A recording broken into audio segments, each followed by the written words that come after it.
that's where I hear my name in the engineering office, and Dylan's like, "What's your favorite candy?" Two of my friends, I don't know if they lost their job or they're losing their job, and I'm just like, no, not right now. Oh, you're in a bad place. I'm in a bad place. So I come back into the sports bar and like, what? You're a misfit. You can't even answer the candy that you like. Well, now that I thought about it, I like all candy, Dylan.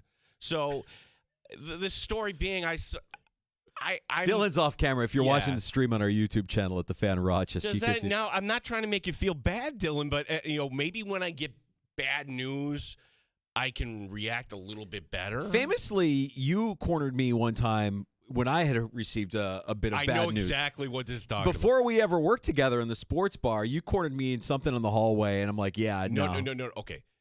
Tell the story. Okay, let's see if it's the same story. Yeah. I remember the story because Mike Danger, who, radio legend in this town, top 20 programmer nationally. Stop. Yeah. A little bit more. Come on, just a little bit.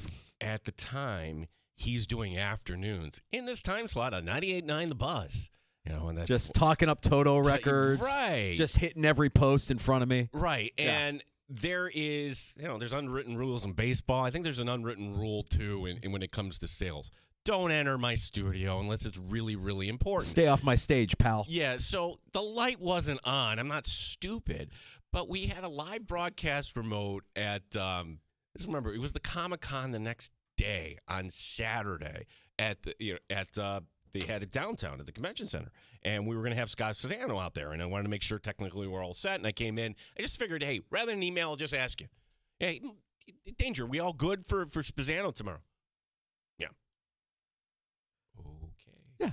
I kind of walked back out. I had no idea that the artist you love the most to this day, that Prince. Not love the most, but definitely grew up on Prince and have an admiration for the musical stylings of Prince and the talents of Prince. I didn't know that news at that point, so I figured, oh my gosh, why is Danger pissed at me? Yeah. Like, I didn't mention anything until after the fact, and I think I mentioned to one of your coworkers, and they're like, oh, that can be just Danger sometimes, and I realized, that kind of be a prick sometimes. Now, was that the story you were thinking? Yeah, that was the one I was thinking of. That's the one I was thinking of. Are you okay? Here's the story. Haven't brought this up, and gosh, I'm supposed to know everything about RIT hockey, right? I wasn't surprised that Wayne Wilson announced that he was retiring yesterday. For this reason, 5 years ago, they announced that he received a 5-year contract. You know what he should have done? Not to interrupt. Yeah. But, I mean, this is the new trend. He really should have given RIT a good 11-year advance retirement warning. Like, I'm planning on retiring in the year 2025. He should have given them that back in 2014, just to be fair, just to give them enough ramp. It's a Jim Nantz reference in case you're missing that. I'm retiring in the year 2036. Oh, really? Thanks for the heads up, Jim. I don't know if we'll be able to find your replacement in time, but we'll work on it. Kind of presumptuous that you're going to be around on this earth and that your employer will still have you that long, but go for it. Amazing. It is. Wayne stepping aside, not a surprise, knowing that, okay, his contract is up. School hadn't announced it. He's a grandfather. He's got other things. And yesterday the announcement came. In the press release from the school, there's one line. A new head coach will be announced in the coming days. Oh, okay. Well, if you have a succession plan in place, this makes sense because, Danger, you work in this business. We follow sports. 99% of the time when somebody steps aside, what happens? There's a head coaching search. You go for a search, and unless you're going to hand the baton off. And tomorrow we're going to have Jim Boeheim in the studio, and that was kind of what it was. Maybe he wasn't all on board with it, but they made nice. Here it is, Adrian Autry, longtime assistant. So I figured, okay, two guys that I consider friends, Brian Hills, also Dave Insulaco, two guys that are certainly qualified. They're handing off the baton. That wasn't the case. Today we learned that there is a new head coach, and he's got RIT roots. He's a grad after all. His name is Matt Thomas, and actually he was the head coach and GM for the Cincinnati Cyclones just a few years ago. The ECHL. Yeah, and then he went up to Providence. So right now, he's leaving the job with Providence. He was the assistant coach in Providence. So he does have this pedigree. So I'm happy for him. I'm excited where the Tiger program is going. But if you're a Tiger fan that has mixed emotions, I get it, because I'm telling you right now, and I might get my hand slapped, but I don't care. I respect the men who put all the work into building that program at RIT, and I kind of fell for them. And when you learn that story, it's like, what's your favorite candy? I'm like, well, I guess I could have handled that a little bit better. Nah, it's fine, man. I just thought it was funny because they came in here right away. They said, what's your favorite candy? And I said, well, that goes without saying. I mean, it's an elite program. We did the candy rankings for Halloween, and there's no question in my mind that right now my favorite candy is the Nerd Gummy Cluster. I mean, it's made an unbelievable splash in the marketplace. Don't leave a bag around. I mean, you give me the family size bag, I strap that to my face like a horse straps a feed bag. I will go to town on a bag of Nerds Gummy Clusters. I just can't. I can't say no. So that would be my favorite. But they said, we asked Gene. He said no. I said, Gene, starting with no? That doesn't sound like Gene. No. So, okay, but we got an answer. You like all candy. That's fine. All candy's good. And we've got somebody upstairs who's got a candy dish that everybody kind of congregates around and grabs a piece here and a piece there. It's a good kind of little social breaker, I guess, if that's do we have a candy budget? Is that the question here? The engineering department is like, why would they ask us for the candy? And all of a sudden, if I said Heath bars ended up, and that would be my that would be the one. There you go, boys. Heath bars. If you can get Heath bars in there, I haven't looked at X. It's not Werther's original, okay?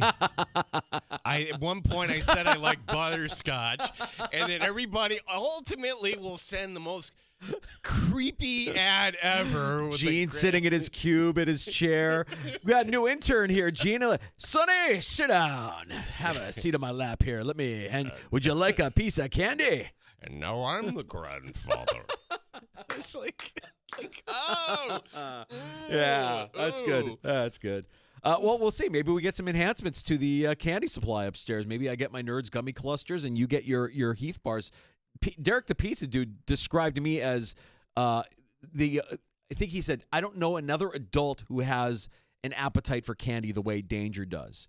And he talked about the summer where there was a leftover bag. We used to do the haunted hayrides of Greater Rochester, and we did have a candy budget to hand out to the kiddies when they would come to the hayrides, right? And there was a leftover bag. You remember this? A leftover bag of Dum-Dums in the studio next to ours. And during every break, I would go in, I would grab a fistful, and I wouldn't leave the sucker in my mouth for the entirety of the show. I would just chomp off the candy, throw the stick away, and that would be that. And I did that every break, and a serious sugar addiction.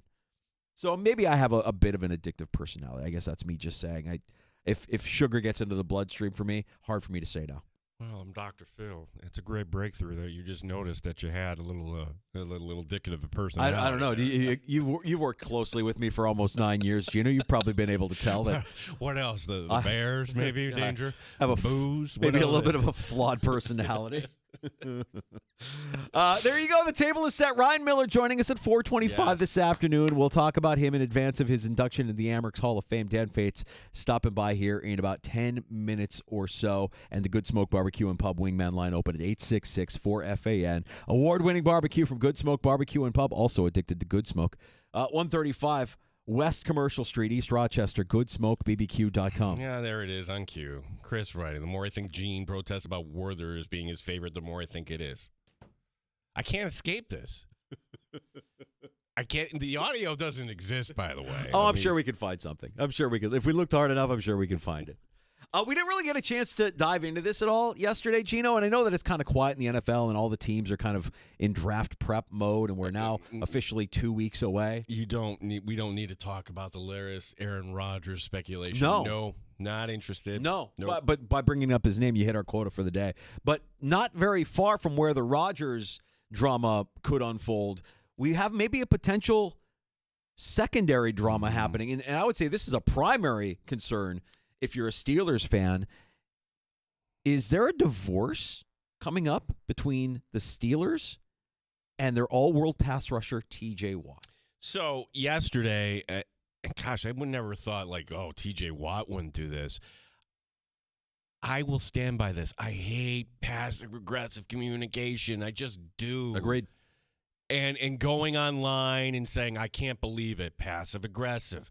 If you post a picture that we're all supposed to interpret, if we get on Steph Diggs for doing this, then we need to get on T.J. Watt as well. Because T.J. Watt just posting a simple picture of him doing the peace out sign in Steeler gear in his uniform.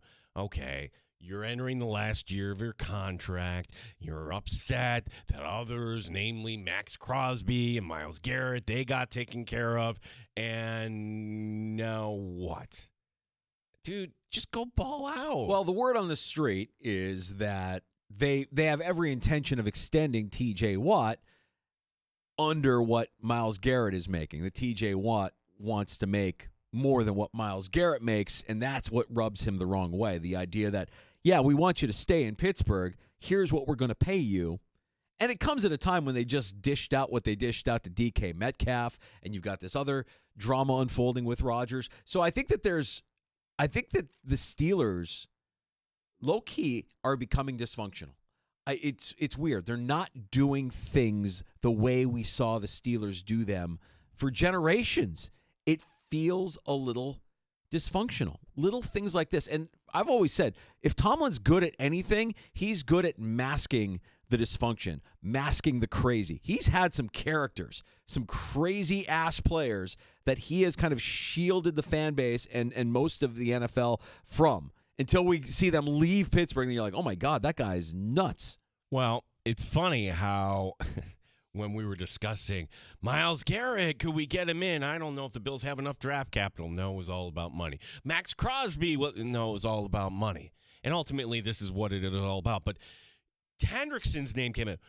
Nowhere ever did we bring up T.J. Watt because for some reason we have this blind spot to the Pittsburgh Steelers. Why is that?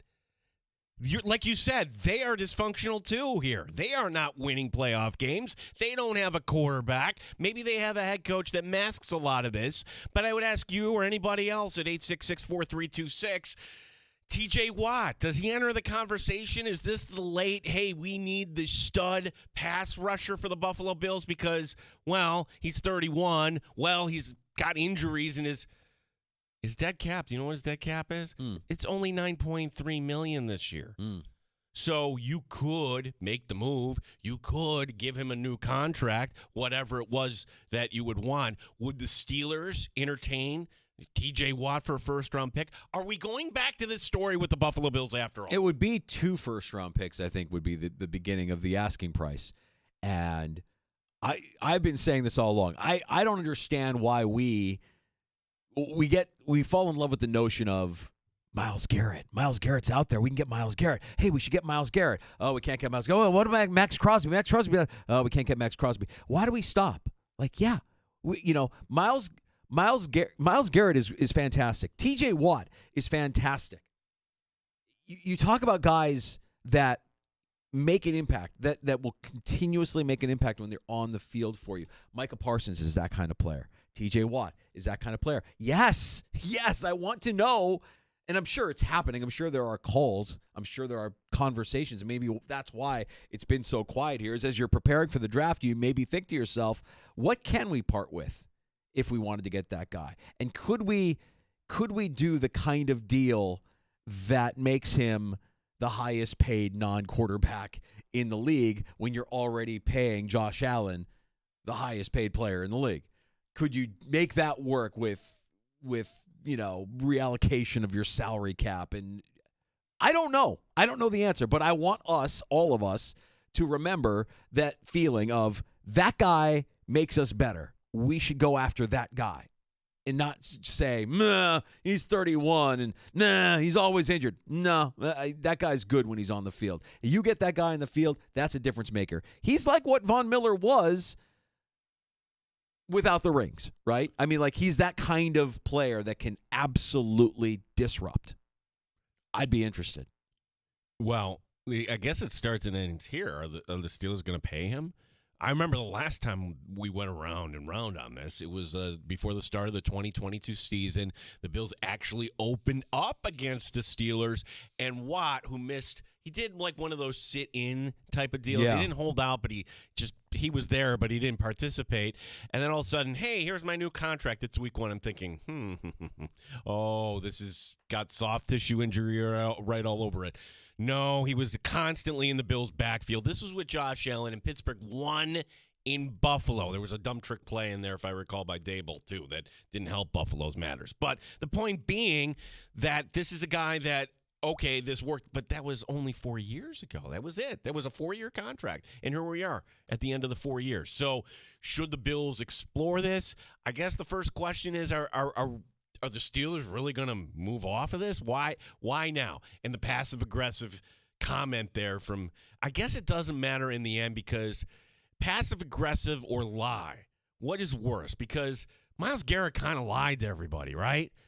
And then all of a sudden the contract came, and then we don't call him out on the line and how he was ready to move on and win a Super Bowl. It's manipulative. Yeah. It's manipulative. And the passive-aggressive or the vague, cryptic updates, those drive me nuts. But you're not lying. I mean, like, Myles Garrett straight up lied. You're right. Like, oh, I'm here to win. I want to win a championship. I'm done. I'm done with this. No, you're not. No, you're not. They're going to pay you, and you're going to be just fine. And maybe that's what this comes down to, and maybe the Steelers do back up the Brinks truck and give TJ Watt what he's looking for, which mainly is a contract that is equal to or greater than the one that Myles Garrett got. But I think if your team is in need of a pass rush, you'd be foolish to not at least get excited at the exploration of what it would take to pry a guy like TJ Watt away from the Steelers. I'd be interested. He's a Watt, though. I get it. Watt. I get it. J.J. Watt. Yeah. I get it. Yeah, put that aside. You'll forget about that when he's in the backfield every single play he's on the field. Like, hey, you want to win a Super Bowl, right? Okay, here's the price, and it's a player that or a family that you're. I think you do it. Yeah. I think you do it. I think you swallow your pride. You put aside your biases, and you say, that's a guy that can help us win football games. He's doing the endorsement for Dick's. The CEO of Dick's, the founder of Dick's, is a Fisher grad. Get involved. Let's go. Let's go. Let's go. We've just solved all the world's problems. Dan Fates, 13 Web Sports. We'll float the idea by him, see what he has to say. Buffalo Plus, 13 Web Sports. Dan Fates, our guest, next on The Fan Rochester.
Sports up.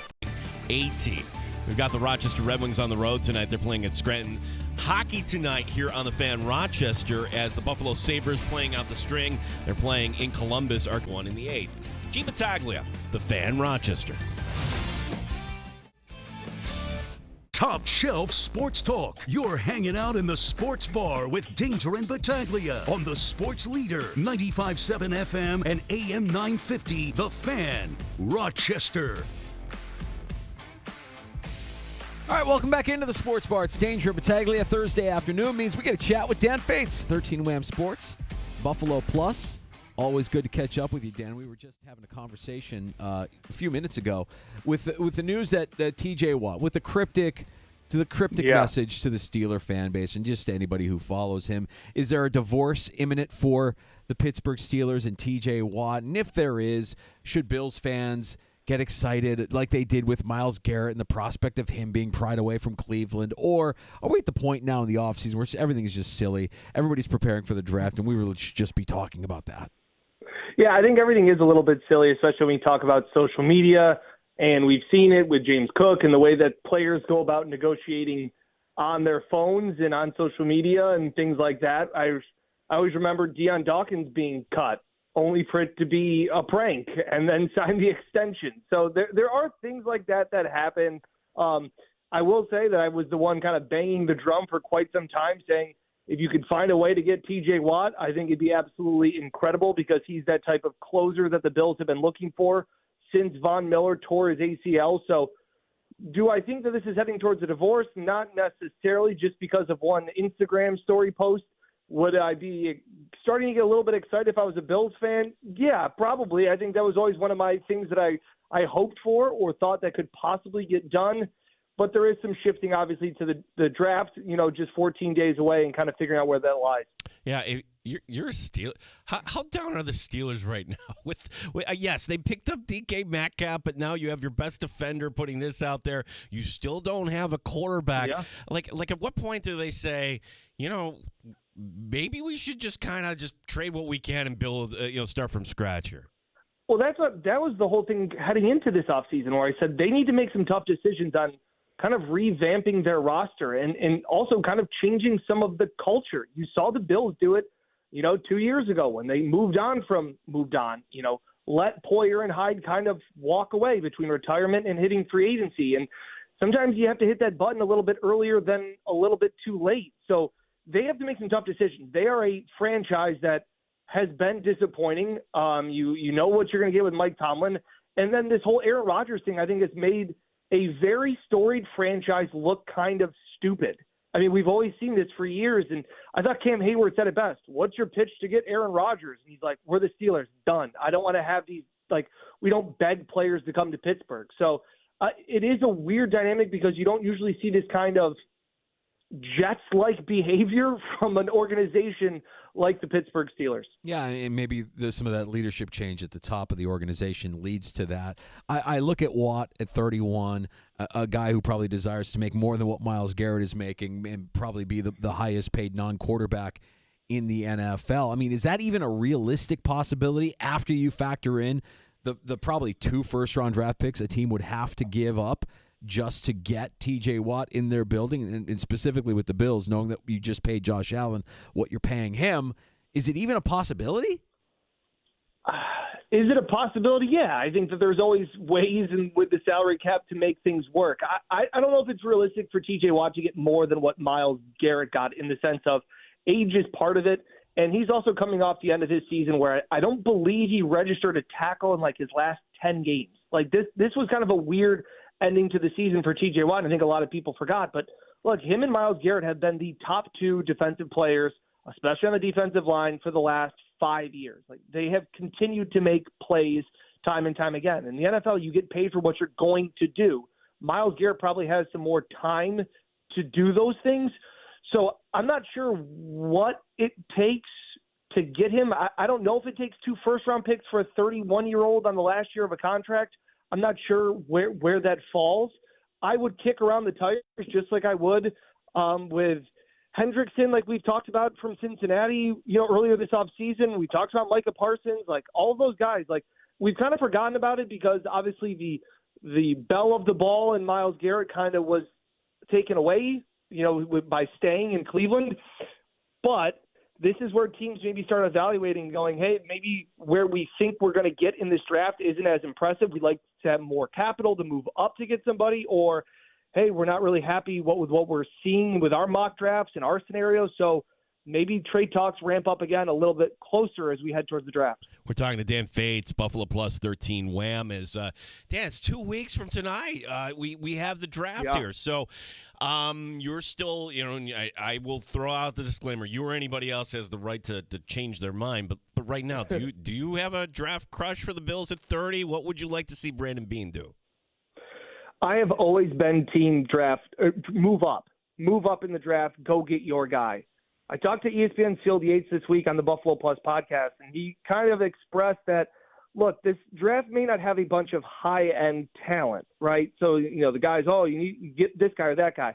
But they also said that you can find starters in this draft, and the Bills need help at corner. They need help on the defensive line, and honestly, they still need help at wide receiver. And he talked about that the meat of this draft class is pretty much in rounds late second to fifth round. So if there's more bang for your buck, I can see the Bills, in my opinion, is maybe trading back. Now, that's easier said than done because you're going to need a team that wants to move up.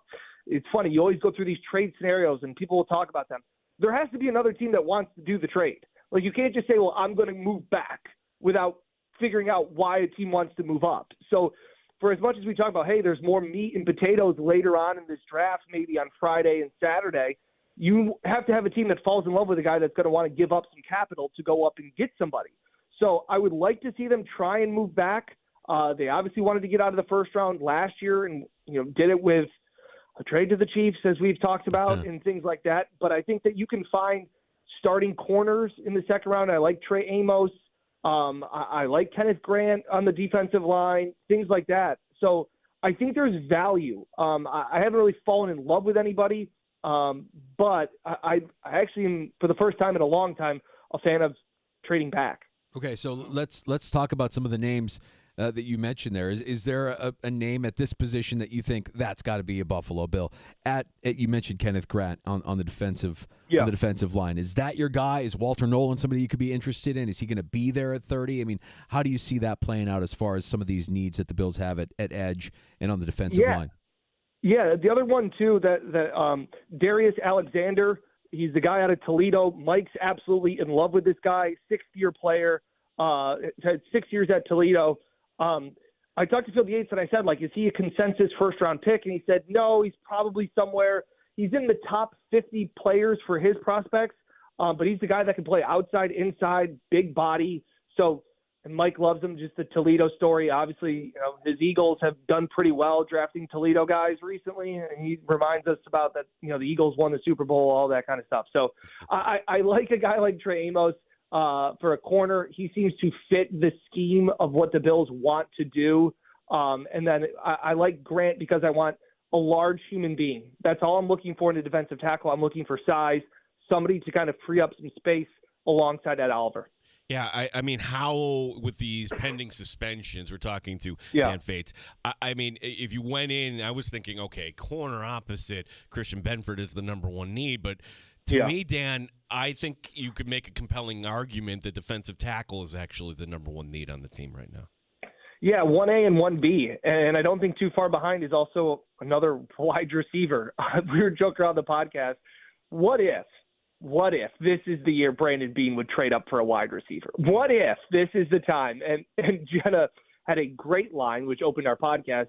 We were saying, would you be surprised? And Jenna kind of smiled and laughed and said, no, because he's a guy, and they never do what you want them to do when you want them to do it, which I thought was perfectly said by Jenna in that case. So, yeah, I do – the way the league's moving, I guess I lean maybe a little bit more towards cornerback and seeing some of the value there, and also just realizing, it's not – you always think about, well, what do they need right now? But, it's also down the road, and Dane Jackson's probably not going to be on the team next year, and you don't really know what you have in Jamarcus Ingram. So, there's nothing behind even Christian Benford that I'm seeing and going, oh, okay, well, maybe this guy turns into something. So I guess I'm leaning more into that range of a corner with the way the league is going and a corner that can tackle and has size and has speed, like those kind of things, and letting Sean McDermott coach him up with his talent that he has shown with the secondary over the years, as we know, Hyde, Poyer, and then Benford, the most recent.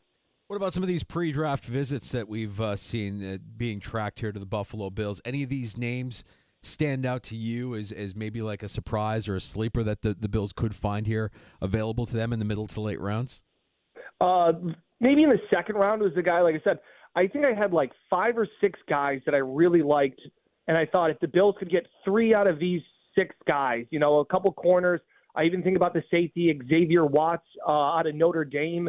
He led in his time, he had the most interceptions in college during his time at Notre Dame, like a guy that can make plays on the ball. Kenneth Grant was one of them. Amos, I'm blanking on his name right now, but it's the corner out of Kentucky I really like too. I know he's a first rounder. You may have to move up to get him. But some of these things, and the one guy they had for a visit is Savion Revel, who is the cornerback out of ECU. Yeah. Now, he was an incredible story, similar to Christian Benford. Tragedy, heartbreak. This guy has grinded to get to where he is from a tough background and a tough upbringing, built himself up and kind of got to this stage where a lot of people thought he'd be the first cornerback in this year's draft, and in spring practice or in the October practice tore his ACL. So he's another guy that's interesting because you're going to have to deal with an ACL injury. Where's his recovery? How much do you trust your doctors, their recovery process? But he's got first-round talent, and he could have been first overall, cornerback taken, depending on what you think of Travis Hunter. So I know he also had a visit. That's another guy where I just think of high ceiling, low floor. Where do you take that swing in this spot? Look, the Bills have 10 picks, and Mike and I have kind of gone back and forth on the podcast recently about, hey, I don't think 10 guys make this roster, right? And Mike goes, well, that's stupid. You don't know that. There are a lot of change, and you could have a guy like a Christian Benford. So I am a fan of the Bills not necessarily moving away from those picks, but I like the fact that they'll have a lot of swings to try and hit on a big one. That's what I like going into this draft. Yeah, or are you looking at this from this is a team that is ready to win a championship now? We can say that, right? Yep. Dan, I'm just going to say this. I'm not interested in development. I'm not interested in any projects. I'm not interested in spending a 6th-round pick on somebody from Europe. I'm sorry. Like this is go time for this team. Yeah, and that's where I disagreed with Mike. Was I go, I don't think 10 players make this roster. And my main point is because when we walked away from that Chiefs game, we thought the Bills had the better roster, but the Chiefs' top 10 players on their roster were better than the Bills' top 10 players on the roster. Brandon Beane has done a phenomenal job of building and developing a 53-man roster. But depth can win you a division title. It doesn't win you a Super Bowl. So that's where the difference is having those guys. So whether or not you have to move up, like I said, TJ Watt to me is an impact player. You know what you're going to get out of him the second that he puts on a Bills jersey, if that's happening. Again, I'm just throwing that out there as an example. But getting those difference maker type of guys to which, hey, listen, don't buy anything when somebody tells you, well, the Bills don't play their rookies anyway. When you can look at Osiris Torrance and you look at guys that have come in, Matt Milano, and played right away. The key is, guys, draft well. That's why the Eagles had rookies playing right away, because they drafted well and they played well. So draft well, and then all of a sudden maybe you find an all-pro like Chris Jones in the 2nd round and things like that. It's a big, complicated puzzle. This draft is very tricky to try and pinpoint what these guys are going to become. So it's you take your swings, or do you take, and try and find a way to get TJ Watt or a guy like, another edge rusher that could be the difference maker. I know that this isn't a position of need necessarily for the Buffalo Bills, but let's face it, you mentioned Matt Milano. This is likely his last year in Buffalo, and you might need some linebackers here in the cupboard shelf. When I saw that this guy worked out for the Buffalo Bills in a private workout, I got a little bit excited knowing that Chris Paul's kid, Paul, linebacker out of Ole Miss, took a private workout with the Bills. I mean, it's going to be a linebacker at some point during the draft, whether it's him or Dolak from UB. I mean, it feels like an inevitability that they're going to bring in more help at linebacker. Yeah, they're going to bring more help for linebacker. And also, Sean talked about it at the Combine, and I believe, again, at the owners' meeting, the importance of core special teams guys. The days of the Tyler Medikaviches and Tywan Jones and Mac Hollins, like, they don't have those guys, and they kind of got to develop them again. So I do believe that we will see a linebacker at some point. And again, I think we talked, was it 2 weeks ago, about Dolak out of UB and the fact that, Buffalo Joe kind of had paved the way for a guy like Dolak to get those looks. So I do expect it to be a linebacker at some point. I don't expect it to be before Saturday, I guess, if I'm looking at it, just because, as you said, and to Gene's point, like, you have that okay for right now. And I guess that's one that I may put on the back burner. I'd be interested to see what the Bills do in the draft with a running back. Bean has drafted 4 running backs in his time, all in the second, third, and fourth rounds. That, to me, would be very, very telling as to how these James Cook negotiations are moving forward. Dan, have you ever been to Augusta National? In my dreams. I fail at the lottery every year here. Same.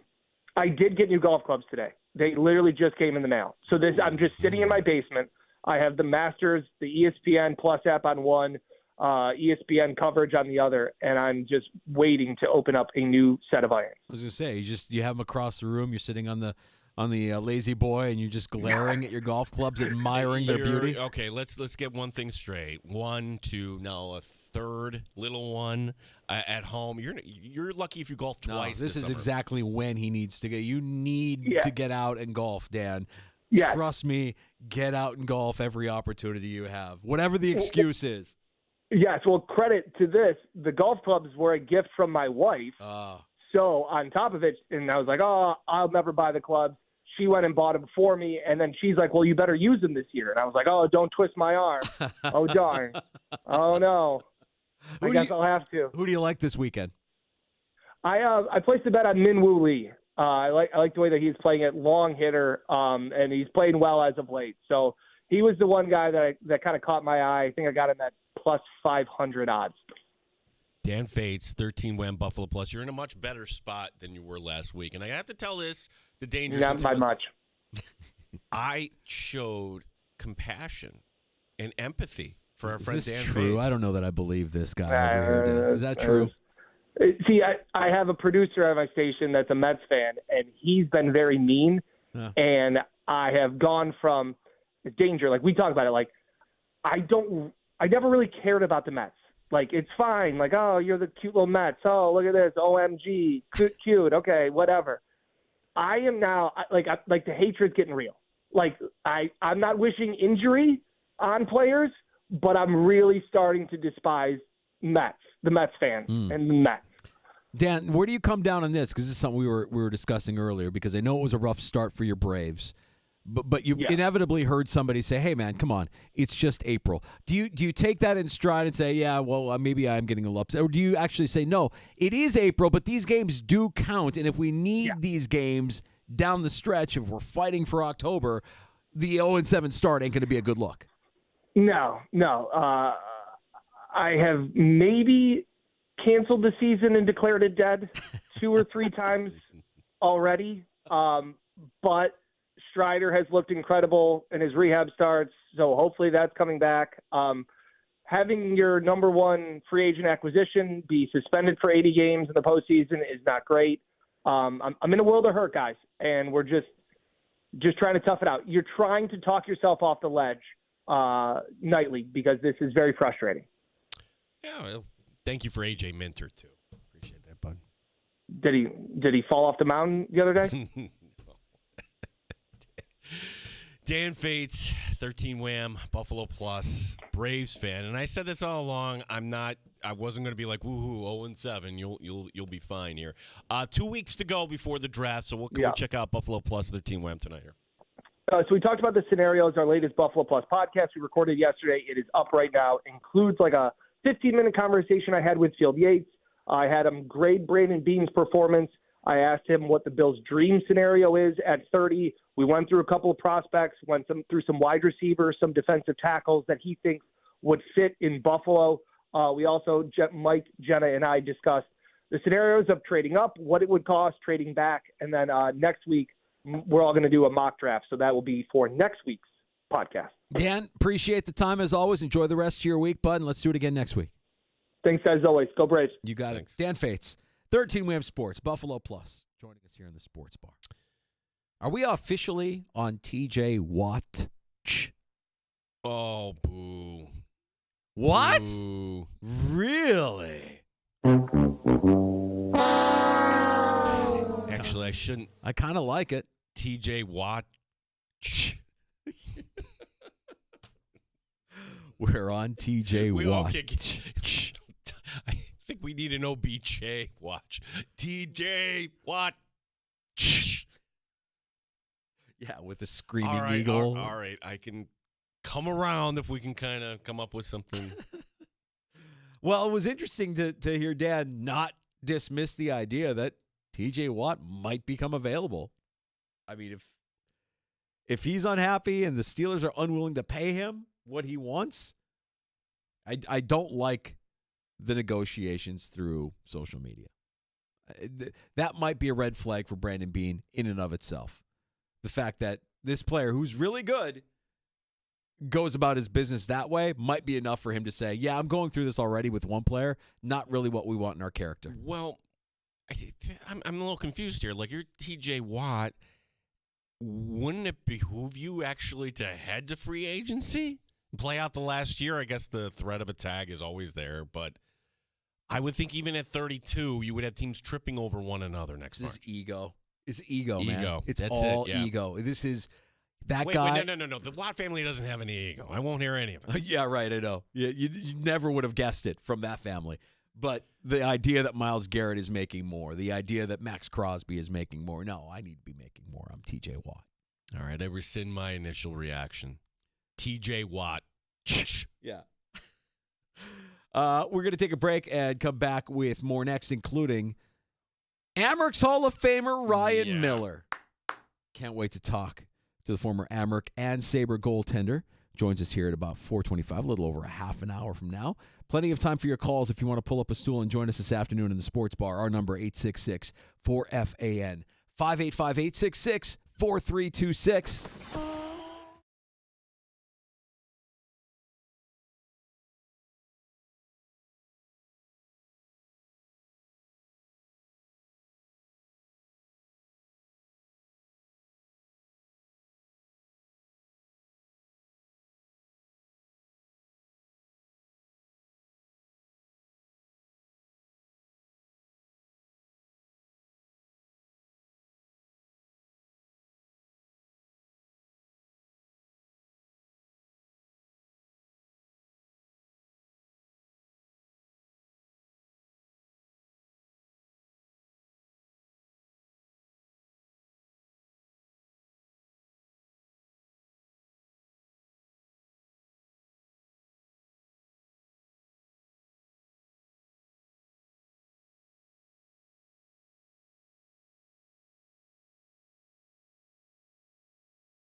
WAF Rochester, the sports leader. 95.7 FM and AM 950. The Fan, Rochester.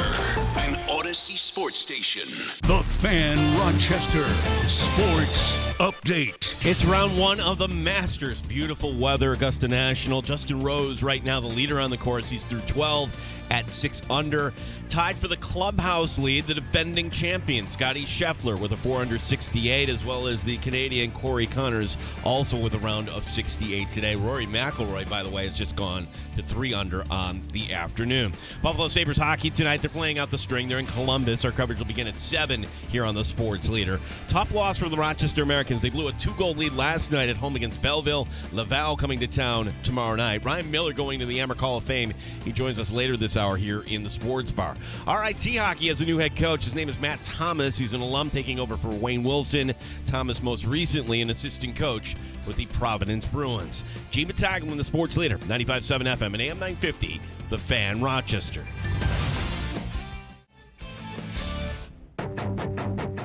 The Sports Bar with Danger and Battaglia. Welcome. Wearing my Augusta green. They do things right down in Augusta, Georgia. But it is all Masters all the time. We got an NFL draft that's 2 weeks away. We're going to have Apollo and Tornado go back-to-back in the Baltimore bracket. Wow. Apollo once again. My name is Luca.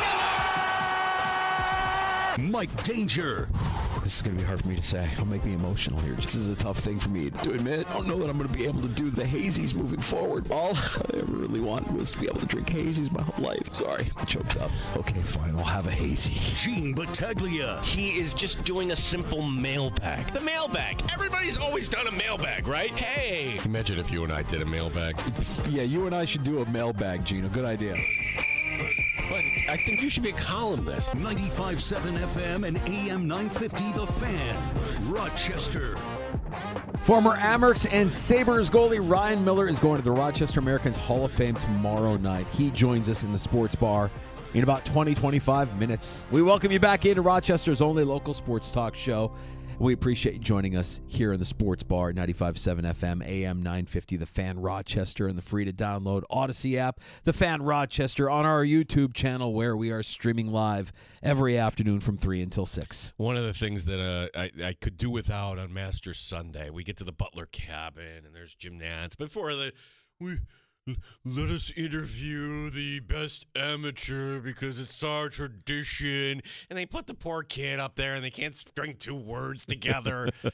Let's just get to the silly ceremony where we got to put the jacket on, right? Yeah, the tradition. It's a tradition unlike any other, I've been told. It is always awkward, isn't it? That fumbling of the questions, and then the professional gets. No, but they have to mention whoever the guy is there next to. It is our proud tradition to make sure that amateurs are representative. And well, what are you gonna do? I mean, this is their infomercial, right? Yeah. It's a week of just wealth and family and values and doing things the way we perceive them to be viewed, the right way. It's not the rough. It's the second cut. It's not a gallery. They are patrons. It's just the Masters. It is not Rays Creek. It's a tributary of Rays Creek. Yeah. So we should have a bingo on Sunday when you hear Jim Nantz say tributary of Rays Creek. When you have them oohing and eyeing over some amateur and talking about what the pride they take.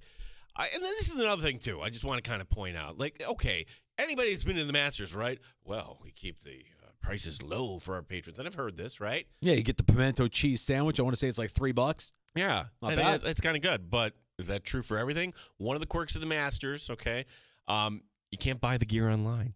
You would think that if they had an online Masters store, right? Oh my gosh, nope. The only place you can get the gear is right there, okay? And I know people, Danger, you have too, that go down literally their bill at the checkout. It's north of $1,000, right? Because you're loading up. You have so many people to buy for. Well, here's one thing I learned today that you can buy: the official Masters teddy bear. Yes, your granddaughter would love a Masters teddy bear. And he's so cute and fluffy, all decked out in the official Masters gear.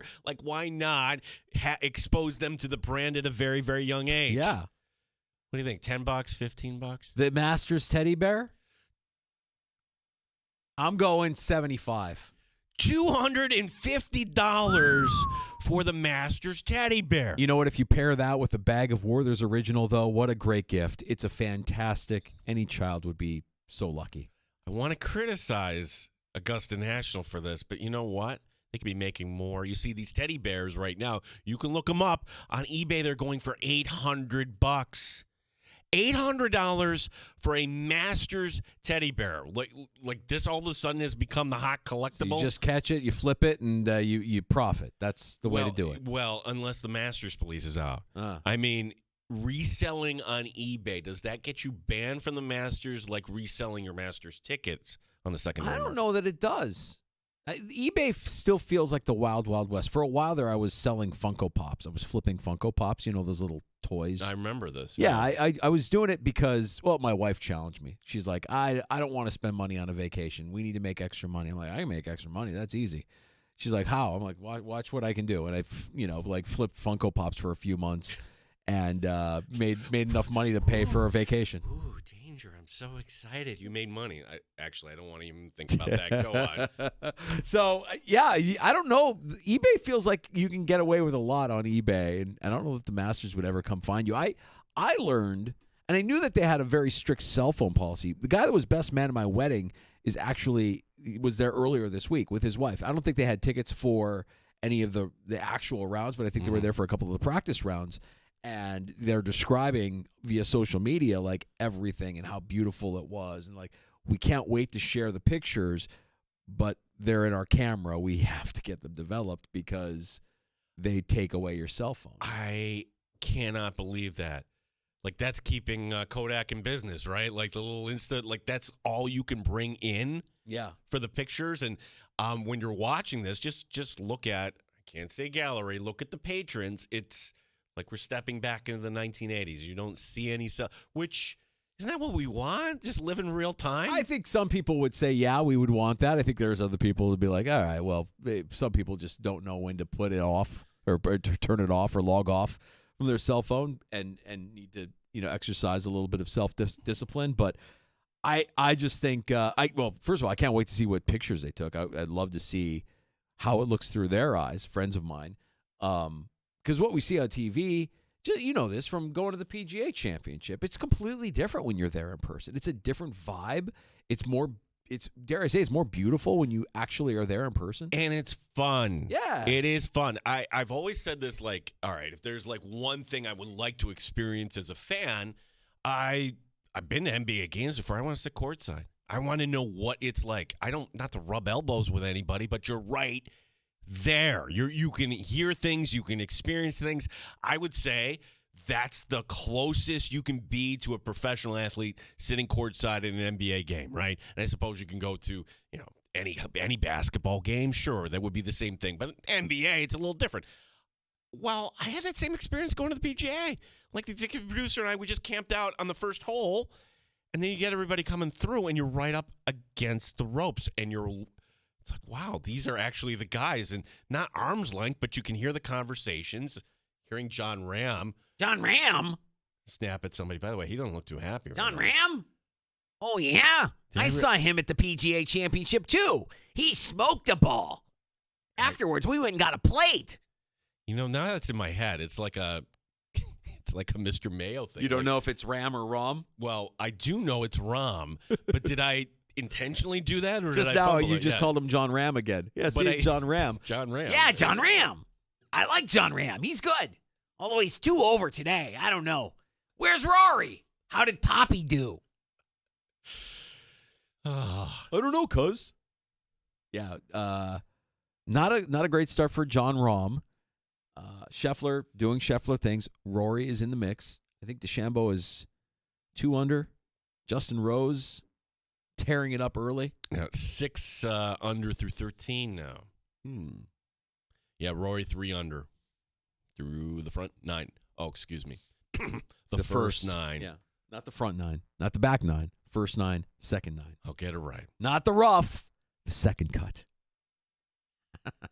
The Masters. And yet, here we are.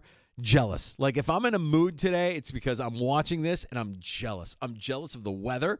I'm jealous of the people that are there enjoying the weather, enjoying the golf.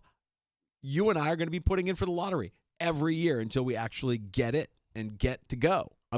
We got to go. It's a bucket list thing. You have to do it. It is. Now, just to make it clear, like the pecking order for me, if I win the lottery, it would go my dad, executive producer, my son. But I don't know who's available. So you would put in for 2. I would put in for 2. My strategy would be different. You would put in for 1. I would put in for 1 and figure out who gets the second. Figure out how to get a second ticket some other way. You have your Mike Danger connection. I have some connections. I know some people. I can get some things if I ask the right people. If I ask around, I can make some stuff happen. That's not a tough ask, though, right? If you had 2, like, hey, I got a master. Whoa. It's like one of the. There are very few things you would drop everything. Okay, I'm taking a long weekend or whatever it is. If you won the lottery to the Masters, you're taking time off. Yes. Yeah. You're not second guessing it for a second. I'm going to, unless time is running out, like check back like 15, 20 years from now, I'm not putting in for the practice rounds. That probably limits my chances, right? I hear that the practice rounds are actually kind of fun. That you just go and walk around. Right. Yeah. Wasn't that Koziel that was telling us that? That was his tip, right? His tip was go to the practice rounds early in the week. If anything, go to the practice rounds because you're still going to see great golf. You're still going to see the professional golfers, and you get to be a part of the course. You get to, walk around the course, which is, I think, what we all, when we see it on TV, that's what we want to do. We want to be able to walk around the course and, everything that looks so familiar from seeing it on TV your entire life in person. Sign me up. Yeah, I'm jealous, Gino. That might have me in a bit of a mood today. I'm sorry. We had snow earlier today. Look at Augusta, and everything is lush. Everything is bright and sunny. So yeah. We're going to be joined by Ryan Miller. The Amerks dropped one last night to Belleville, give up a 2-goal lead. Look to bounce back tomorrow night at home against Laval. Ryan Miller going into the Rochester Americans Hall of Fame, so we will talk to the Sabres great, former goaltender of the Sabres and the Rochester Americans coming up here in just about 10 minutes. Are we on TJ Watt? TJ Watt. Yeah.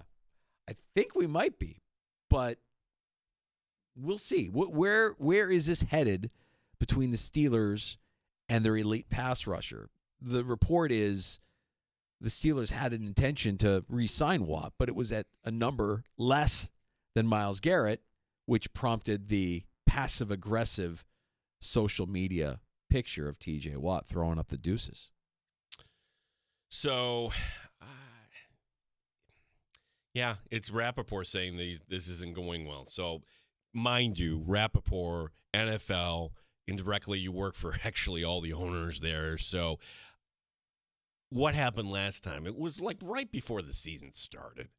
So, TJ Watt proved before that I can just be around but not participate in anything spring, but I'm here not to get fined. And all of a sudden the contract happened the week before and he helped beat the Buffalo Bills. Is it different this year?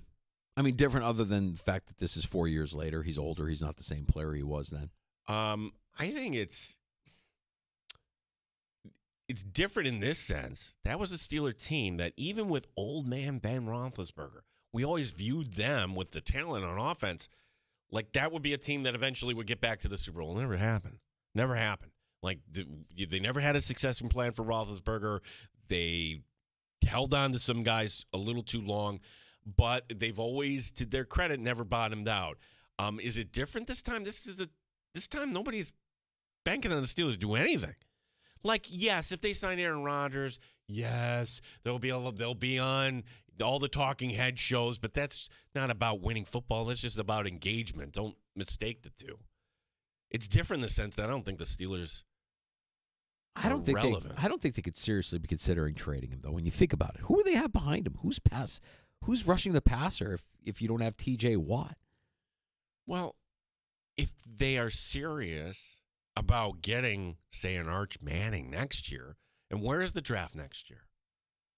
Oh, yeah, it's in Pittsburgh in 2026. Like, this would be the time just to kind of do the quiet takedown. What doesn't add up here is you just signed DK Metcalf for all that Right. money, and that's not going to change anytime And soon. that might be part of what rubs Watt the wrong way as well. Speaking of the draft, I don't know if you saw this or not, but the extended forecast, you can look it up for Green Bay. Oh, already 2 weeks out? Are we trusting that? Yeah, I think so. Oh, no. Yeah. Oh, What did you think no. was going to happen? It's Green Bay in April. It's going to be cold.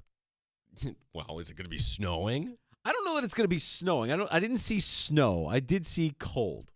Like 30s, 40s cold for the end of April. Well, this is the thing we worry about in Western New York because it's not an if question. Like, the Bills are going to get a draft. Sure. They're not going to get a Super Bowl. They can't get a Super Bowl, but you can get a draft. And would they do the draft danger in downtown Buffalo in the square? I don't Or- think so. No, I think they would do it right in the stadium. Yeah. And control the environment. And you have all the heaters there and everything, and it would sell out for sure. Mm-hmm. I'd rather see it kind of go like what Detroit did. I would think that would be better for everybody dollar wise. It's to put it in a place where more people could go. I would think that they would do it around the stadium when everything around the stadium is done and developed and they've got, like a place to kind of show off and showcase beyond just where they play the game.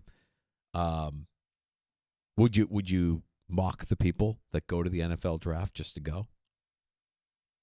Did I mock If it him was in last Buffalo? night? Yeah. Did I mock him last year? I think you were like, what are you guys doing? I asked the question. How is there so many people? What are you doing at the draft? What is it in it for you?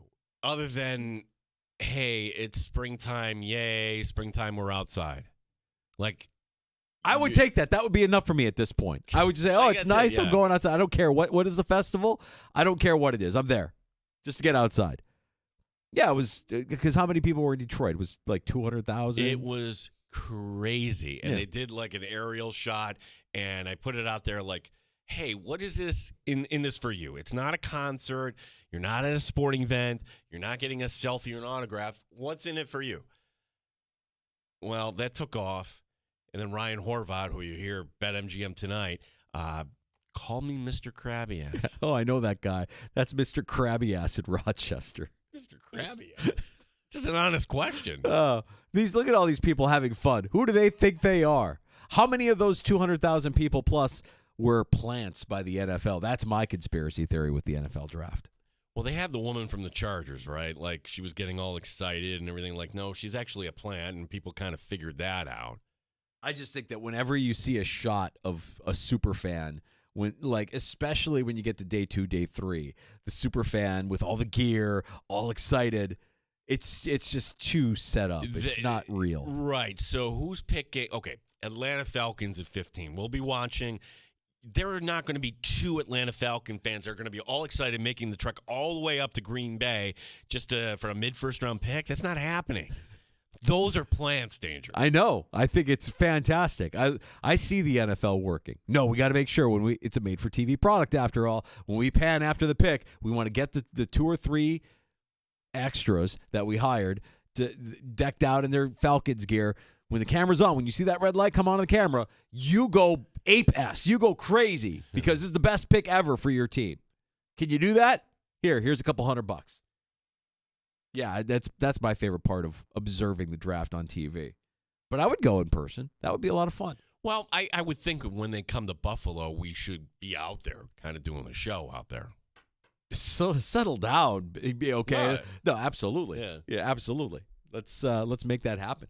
Well, speaking of the draft and speaking of being out, 2 weeks from tonight, the NFL draft gets underway. And we will launch with our pre-draft show live, our little pre-draft party at Three Heads Brewing on Atlantic Avenue in the neighborhood of the arts, as we do every year from 3 until 6.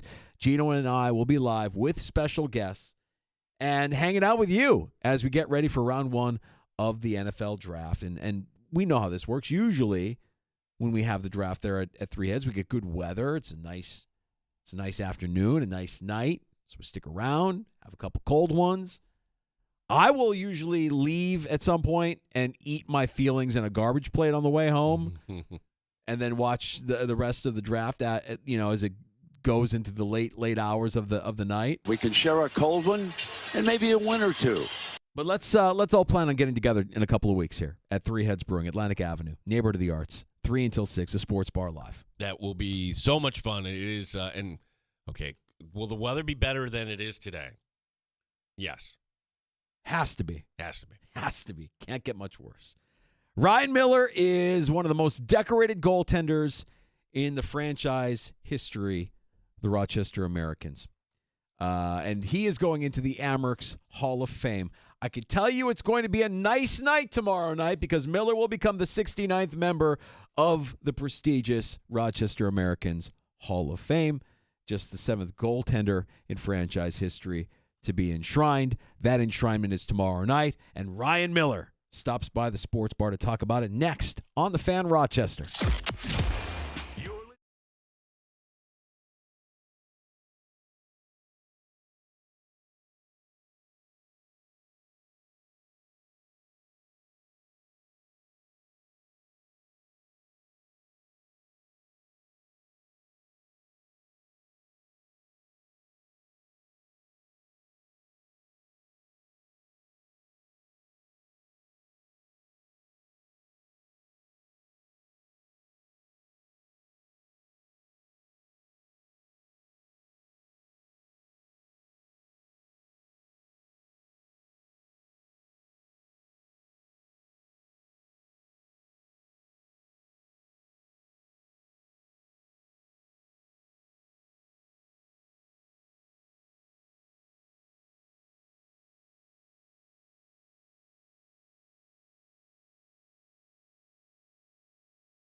Sports Update. Round 1 of the Masters. Good start for Justin Rose so far. He is 6 under through 14 in the clubhouse with rounds of 68. Defending champ Scotty Scheffler along with Corey Connors. We have Sabres hockey tonight here on The Fan. The team playing in Columbus. Our coverage will begin at 7 here on the Sports Leader. The Amerks, tough one last night, blowing a 2-goal lead against Belleville. Laval coming to town tomorrow night. It's Hall of Fame night. Ryan Miller going into the Amerks Hall of Fame. Ryan joining us next year in the Sports Bar. RIT has a new head coach. Matt Thomas taking over for Wayne Wilson. Most recently, Thomas was an assistant coach with the Providence Bruins. Rochester Red Wings game tonight at Scranton. That has been postponed. Phillies and Braves highlighting the schedule tonight in the majors. Gene Battaglia, the Sports Leader, 95.7 FM and AM 950, The Fan, Rochester. The beer is cold and the wings are hot. You're in the Sports Bar with Danger and Battaglia on the Sports Leader, 95.7 FM and AM 950 The Fan, Rochester.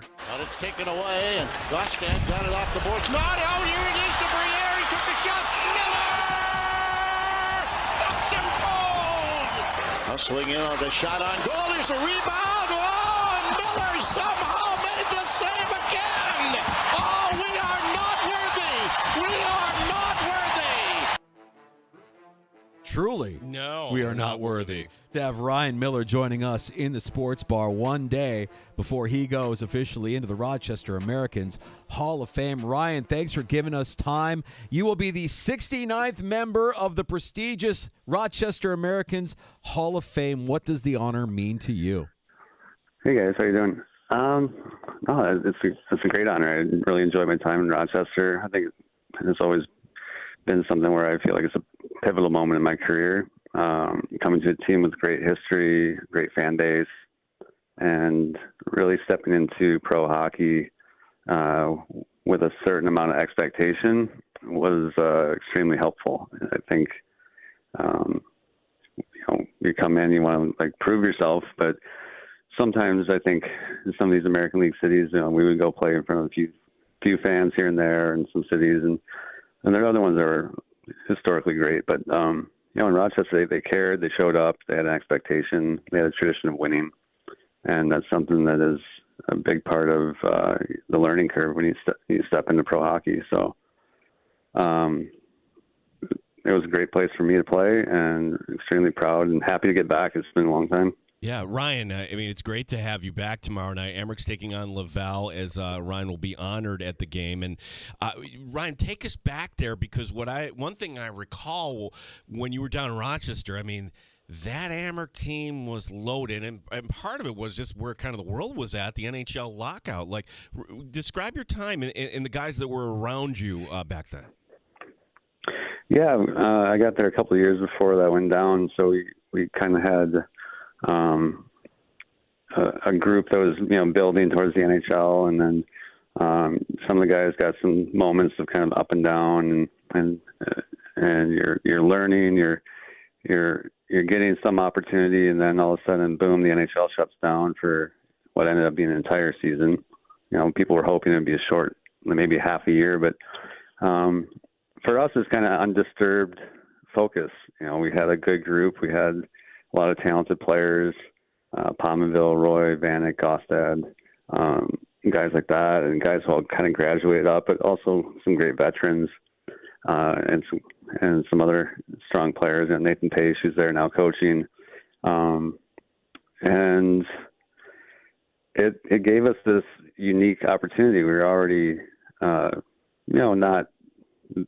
that veteran, but had a lot of established good players. So with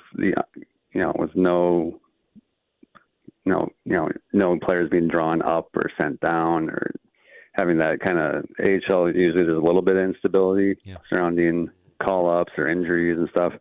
We just had that year, and we had a great mix of guys, and we all knew that it would be an important year where if we could do something with that season and make a strong push, it set us up really well once the NHL got things sorted out. I think that really was the case for a lot of us. The rest of the world was waiting for the NHL to come back, and we all, I think, we didn't even talk about how it was a great opportunity to do something, and we didn't have to worry about anything else other than, creating a great run with that team. And, I think it benefited a lot of us. 172 career games, 172 appearances over parts of 4 seasons with the Amerks, 92, 61, and 16. Ryan Miller going into the Amerks Hall of Fame, our guest in the Sports Bar with Danger and Battaglia. You talked about it. Going up and down from the AHL to the NHL, it happens frequently. I'm curious, from where you sat, I mean, you obviously had an unbelievable NHL career, but you had parts of 4 seasons here in the AHL with the Amerks. Were there times early in your career where you thought, you know what, I've gotten a taste of the NHL. I don't want to go back. And I kind of draw this line in this parallel to what somebody like a Devin Levi might be thinking now, who's been unbelievable for the Amerks this year, but has had a taste of what it's like to play in the NHL. Yeah, I mean, that's kind of the tough part. You have a strong organization, and the AHL is a great league, and it is an honor to play for the team. Wear red, white, and blue. But when there is a goal of reaching the NHL, there is you have an affiliation system. You do want to go up. You do want to play at a high level. You do want to prove yourself. So there is always that kind of that tug. But I think we had a good group of guys where we understood the history of the team, the respect that the fan base has for the organization and the history behind it. And it was a nice blend of everything for us. I think it was a great crucible, so to speak. Everyone got to learn in a good way. Everyone was, we're close enough to Buffalo where it's not too hard. There was a moment where the affiliation wasn't aligned and the team was in Portland. And I mean, you get kind of jumbled up. The call-ups are a little more strategic, but I thought with everything lined in Buffalo and Rochester, and happy to see that the Pagula has settled that kind of for good, because proximity-wise, it's just a great situation. Ryan Miller, our guest. Amerks taking on Laval tomorrow night. Ryan going into the Amerks Hall of Fame. Ryan, observing your career, I mean, the goaltending position, sure, you have to have that physical talent, but the mental part of the game, and just kind of observing you, how just pretty much even keel. That's just my observation going all the way back to the mid-2000s, your time here, and then going up and doing what you did in the National Hockey League and also representing our country. What would be kind of your advice to a young goaltender, maybe just a youth goaltender? Like, when it comes to the goaltending position, how were you able to develop the mental part of the game? I think it's just I loved playing the position enough to be kind of interested in all aspects of it and willing to do the work. I think that's where when you are trying to do something at a high level, you have to be curious about all aspects that can affect it, and you have to be willing to do the work on it, because you're not just going to master something quickly, and you're not going to be as effective as you need to be when you're outside of your age group. As a young hockey player, you're playing in your age group all those different years. And if you are really high in your age group and you're playing well, that's great. But eventually you're going to get to juniors and the age range spreads out. Eventually, if you play well there, you get to the pro hockey and the age range spreads out. You have to be not just good against your peers, you have to be good against everybody. So, I mean, you have to be willing to learn and understand that you don't know everything. And I think that was my lessons early on in Rochester. Was I definitely had some raw talent, and I was going to be able to hang in the NHL, but I just didn't want to hang in the NHL. I wanted to make it and be effective and play at a high level. And, I learned a lot of lessons about how not just to, be a goaltender, but you have to be kind of more than that. You have to learn how to lead a team and get to the postseason and be effective. We were able to do that as a group in the American League, which is, really valuable moving forward.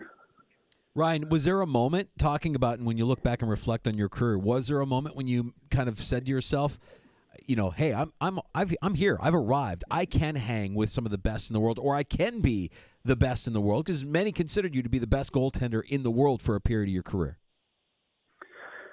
Yeah, I mean, I always had feeling, even, coming out of college, playing some world championships, getting my first taste of playing against guys. I remember playing against Team Mussolini when I was still, a young player in college, hoping to translate that game into becoming a pro. Hopefully, in that next season, there was a little bit of uncertainty around the World Championship. Would I be able to come out of that and get a contract? And just kind of testing my game against different levels. That's the first chance when you kind of get outside your age range and play against a broader spectrum of players. And then when you're able to do it at different levels, I think even just the first games I was able to play, even in preseason as a Sabre, it's like, okay, I remember playing against Brett Hull, in an exhibition game, and just being like, okay, that's a really hard shot, but it's a hockey game, and I was able to stop it. So it's just a hockey game. So here we go. Tomorrow night, you mentioned Pacer. Do you know anybody else that might be coming back for this? Who's coming? I would assume your family as well. Do you know any former teammates? I got a text of the video board from Blue Cross from Steve Lindgren. So that was pretty cool. Steve was a defenseman for us, and we stayed in contact and stayed pretty close over the years. So it'd be fun to see him. I know that for sure. I think Andrew Peters, he billeted Luke Tuck, who's coming into play against Rochester. So I think he's going to be down there. So anybody else is going to be kind of a surprise. So we'll see what happens. Ryan, how are you post-career now in NHL? Because we've talked to players in all forms of athletics, whether you're an NFL player or NHL or whatever your sport was. Sometimes afterwards, it's a bit of a struggle to kind of adapt to a new routine or to find a new purpose. How are you? I think I've handled it pretty well. I think there are moments where you kind of miss being an athlete of that level, that caliber, but your body doesn't agree with you, so you have to find something else. And no, I kind of slipped into dad mode when I retired.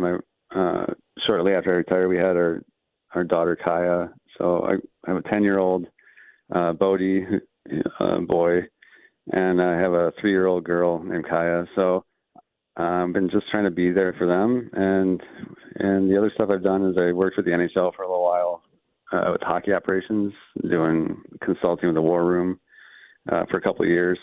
And then I've been working with the San Jose Sharks for the last 2 years with Mike Greer. So Greer's, he got the job there. He gave me a call, and I wasn't able to join him that first year, but the last 2 years we've been able to I've been able to work with him there, working with the goalies on development, working to set up the draft for the goalies, make some judgment on who we would like to select, given the possibility, that kind of stuff, and just learning the other side of it, but trying to do it a little bit more on my own time, which is part of the advantage of having a really great old teammate who's a good friend become a GM somewhere. Is, he's allowed me to set my own hours, but when I am there, it's great to work with his group and learn and watch how he's been approaching his rebuild in San Jose. Ryan, your name came up in a graphic on Sunday. I'm sure you saw it.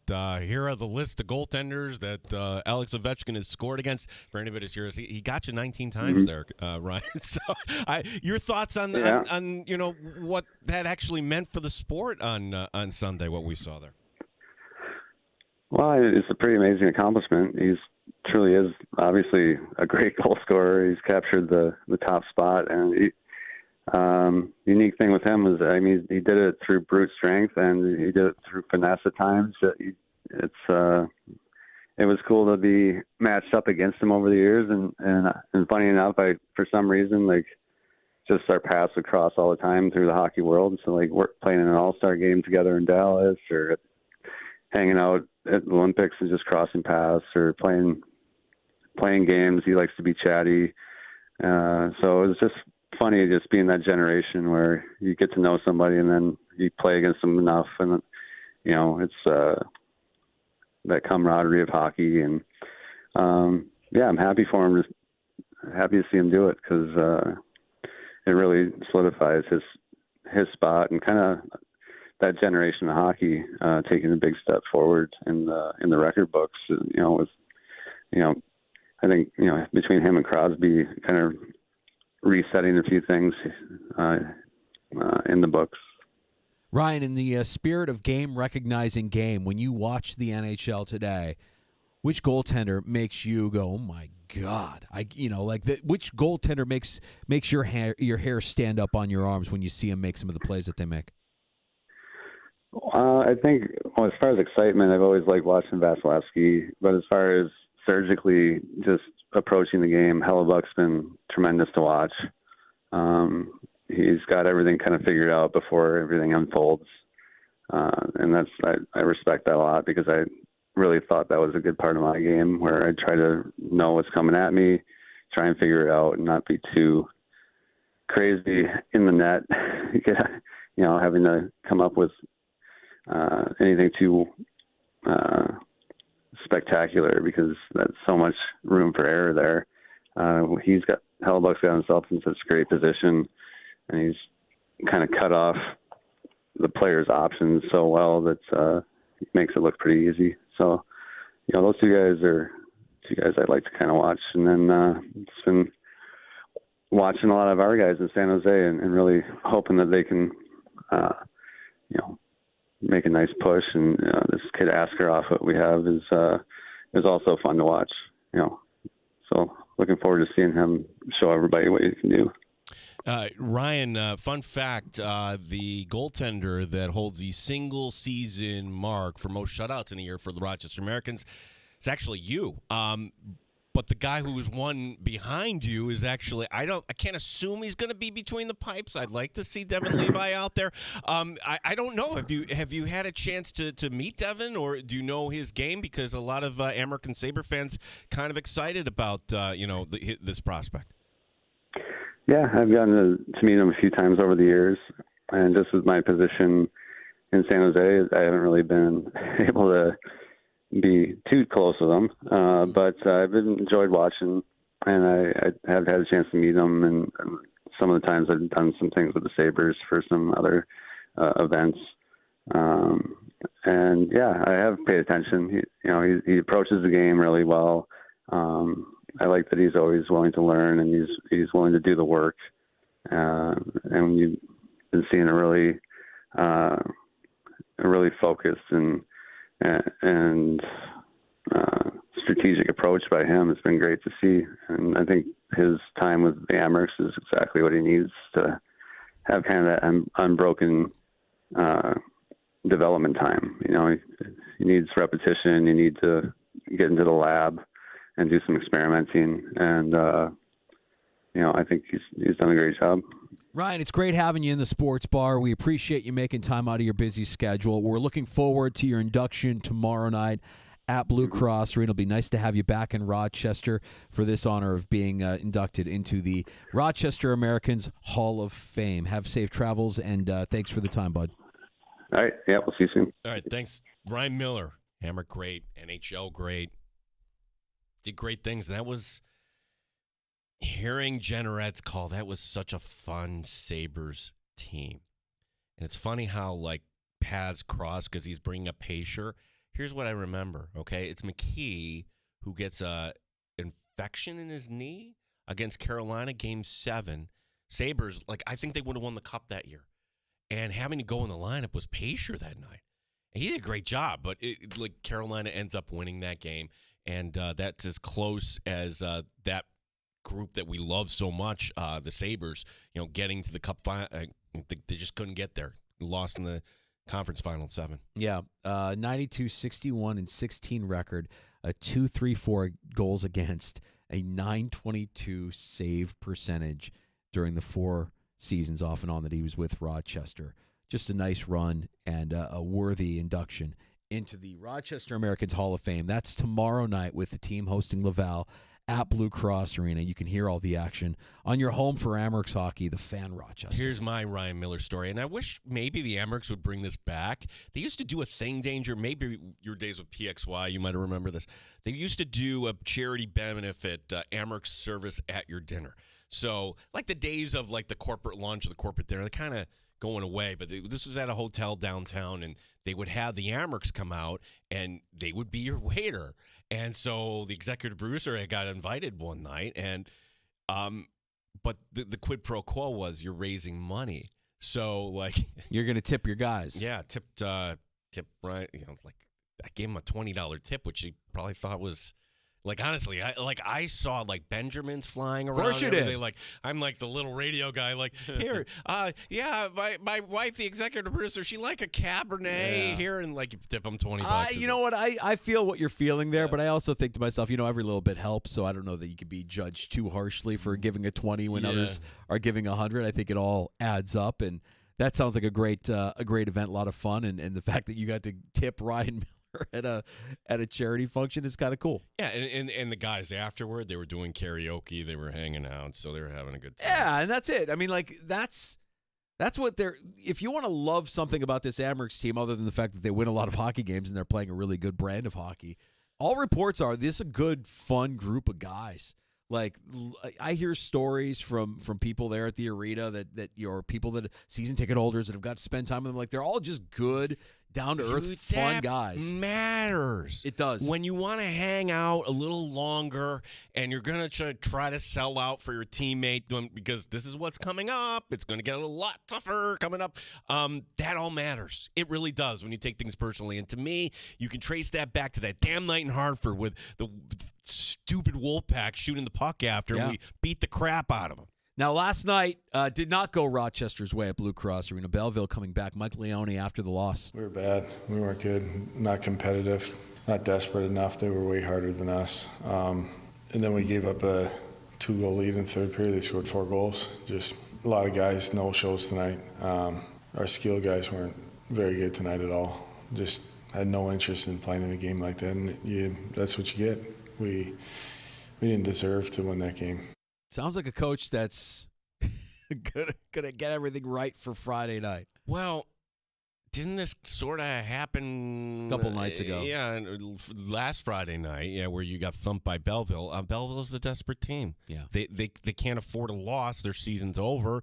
They want to work in this league. They want to be in the National Hockey League. They have to win games. That was the desperate team. Every team you're going to play now is going to be desperate. You don't think Laval would love to come in Friday night and be like, yeah, you have these hopes of winning the division? Right. Yeah, so we'll see. It'll be a great night tomorrow night at Blue Cross Arena. We invite you to come out, and if you can't make it out, we'll have the action for you here on the Fan Rochester. We have happy hour coming up next. We'll give you an update of what's going on in Augusta at the Masters. We've got some movement. Justin Rose now 7 under through 15. So your clubhouse leaders 68s today for Scotty Scheffler and Corey Connors. We will also discuss whether or not we should be on TJ Watt. Could the Steelers and TJ Watt actually be headed for a divorce?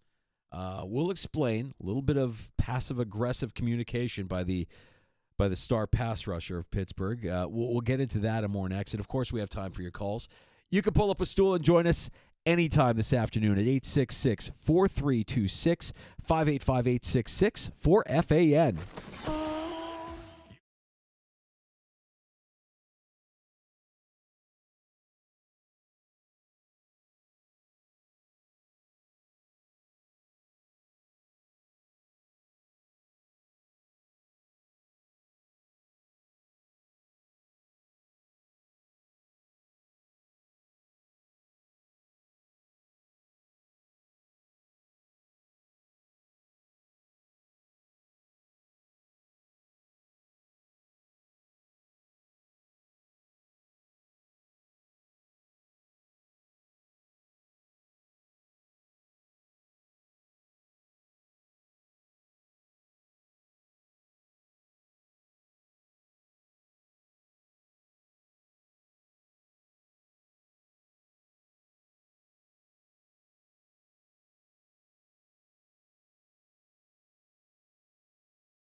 Rochester and streaming online and in the Odyssey app at The Fan Rochester. The sports leader, 95.7 FM and AM 950. The Fan Rochester, an Odyssey sports station. The Fan Rochester Sports Update. First round belonging to Justin Rose. He's still on the course through 16. He's 8 under, currently a 4-shot lead. First round of the Masters in the clubhouse right now. Scotty Scheffler, the defending champ, with a 4 under 68. Also, Corey Connors with a 4 under 68. Rory McIlroy, he's 3 under. McIlroy through 12 on the afternoon. Sabres hockey tonight. The team playing out the string. They're in Columbus. Our coverage will begin at 7 here on the Sports Leader. The Amerks blowing a 2-goal lead last night against Belleville. Laval coming to town tomorrow night. RIT men's hockey has a new head coach. His name is Matt Thomas, taking over for Wayne Wilson. Most recently, Thomas, an assistant coach with the Providence Bruins. Rochester Red Wings game at Scranton tonight. No surprise, that has been postponed. The Guardians get a 6-1 win today over the White Sox. Gene Battaglia, the sports leader, 95.7 FM and AM 950, The Fan Rochester. The Sports Bar with Danger and Battaglia. Welcome. Wearing my Augusta green. They do things right down in Augusta, Georgia. But it is all Masters all the time. We got an NFL draft that's 2 weeks away. We're going to have Apollo Anton Udo go back-to-back in the Baltimore bracket. Wow. Apollo once again. My name is Luca. Mike Danger.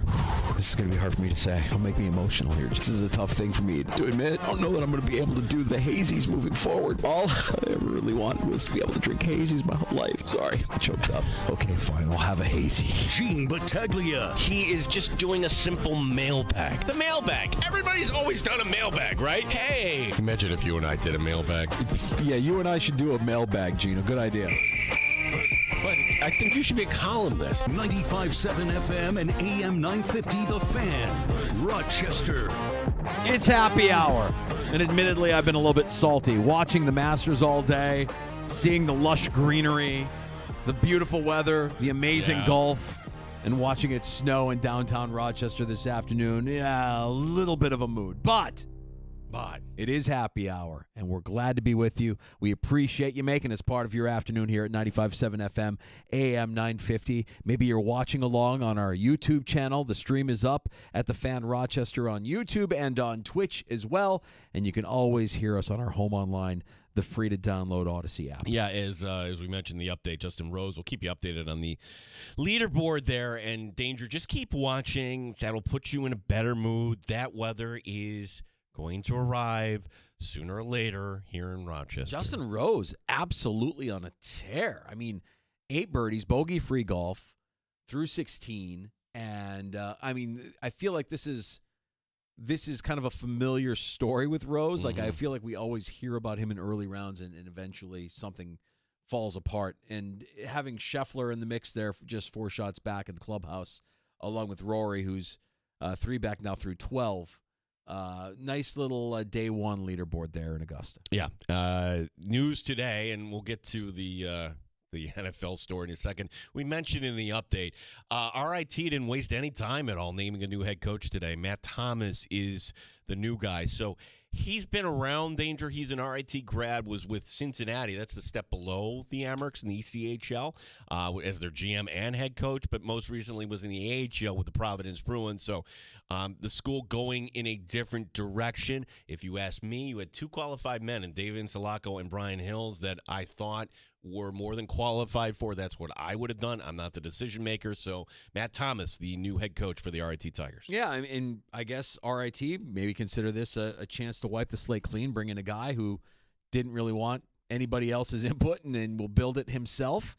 I mean, that's kind of the way Wayne Wilson built his legacy, right? I mean, you come in, you do it your way, and you hope that the results are there for the Tigers. Well, they haven't said anything about the 2 assistants.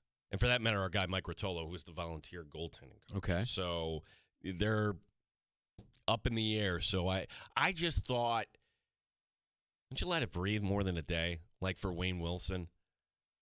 What's well, I mean, it reeks of this was our plan all along. I mean, they Right. clearly were interviewing this guy probably during the season at some point, right? When did they post the job? When were they doing the search? All these questions. Those questions, they get asked of us in the corporate world. I don't know that they get asked as frequently in certain circles. Like, oh, you have your guy, go get him. Like, I don't know that they're doing the kind of training that we're doing when it comes to hiring and interviewing people. What I can tell you, though, because I just went through this with the basketball coaches, that and this is now kind of common, you have an outside firm doing the search. Makes it nice and clean.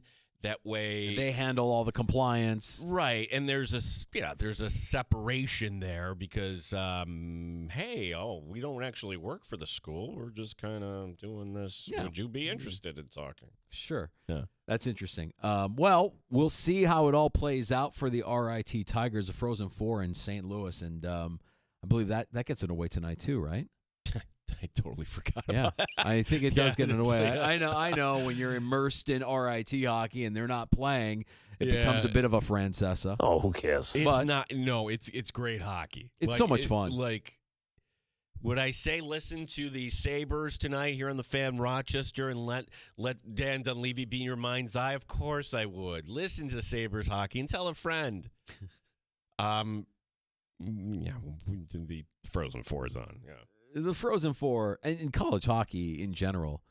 I mean, this is the hockey I grew up on. I mean, northern Minnesota, right on the border there where Grand Forks, North Dakota, and the University of North Dakota reside. The Fighting Sioux growing up. I mean, this was the hockey that was like professional hockey to me. Went to so many games as a kid, went to their hockey camp every summer and participated in that with many of their players who would eventually go on to become pros.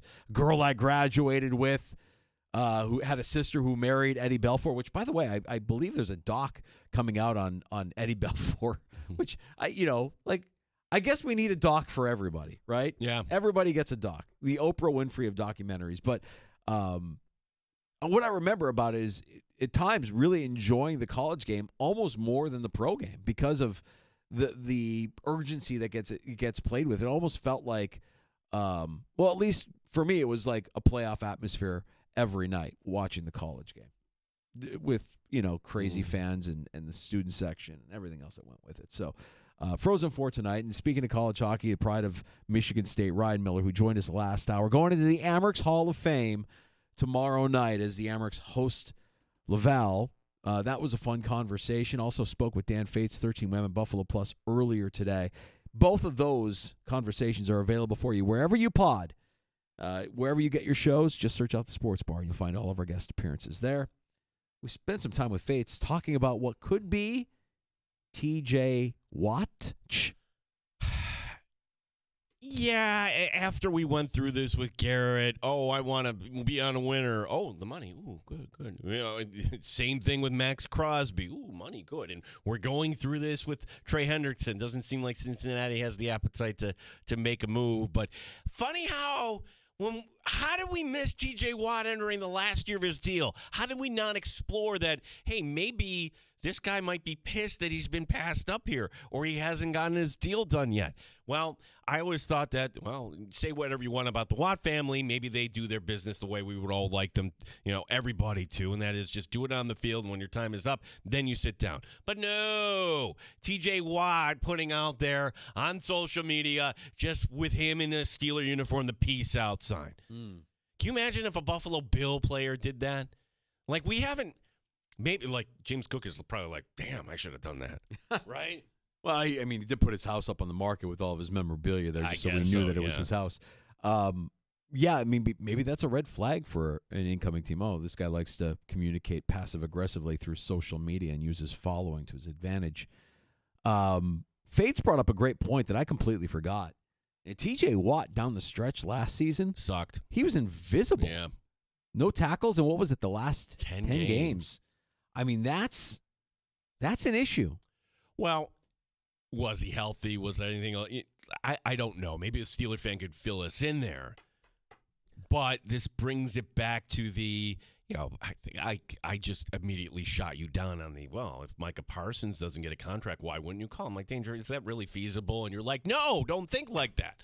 So are we putting TJ Watt in that same category? I don't put him in the same category as Parsons. because of their age, because of what they have ahead of them. The category of go get a guy. Yes. Yeah, I would be interested in TJ Watt. The disappearing act at the end of last season makes me a little bit nervous. So then, yeah, you do have to question the health.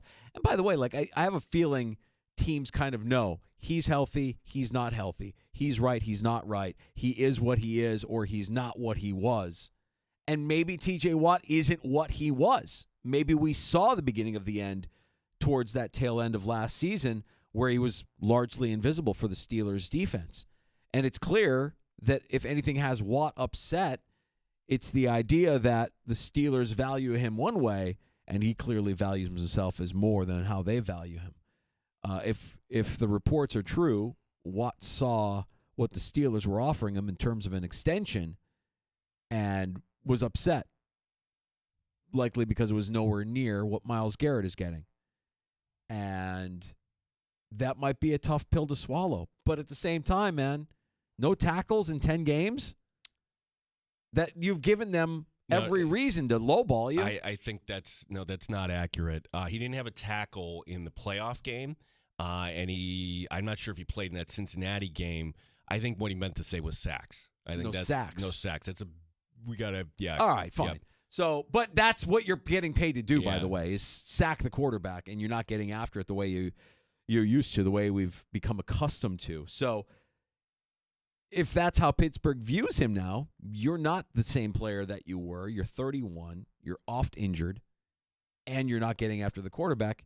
You're not worth Myles Garrett money. We're not going to pay you that money. You're not worth Max Crosby money. Will another team take that bait? No, we got to correct this. Like, he had 11.5 sacks last year. He had 2 sacks in a loss to Philadelphia, if you remember that game. So the final 4 games, no sacks.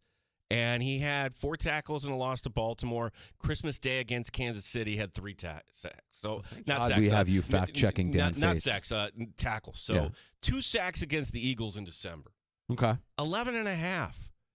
Danger right now. And granted, it's not apples to apples.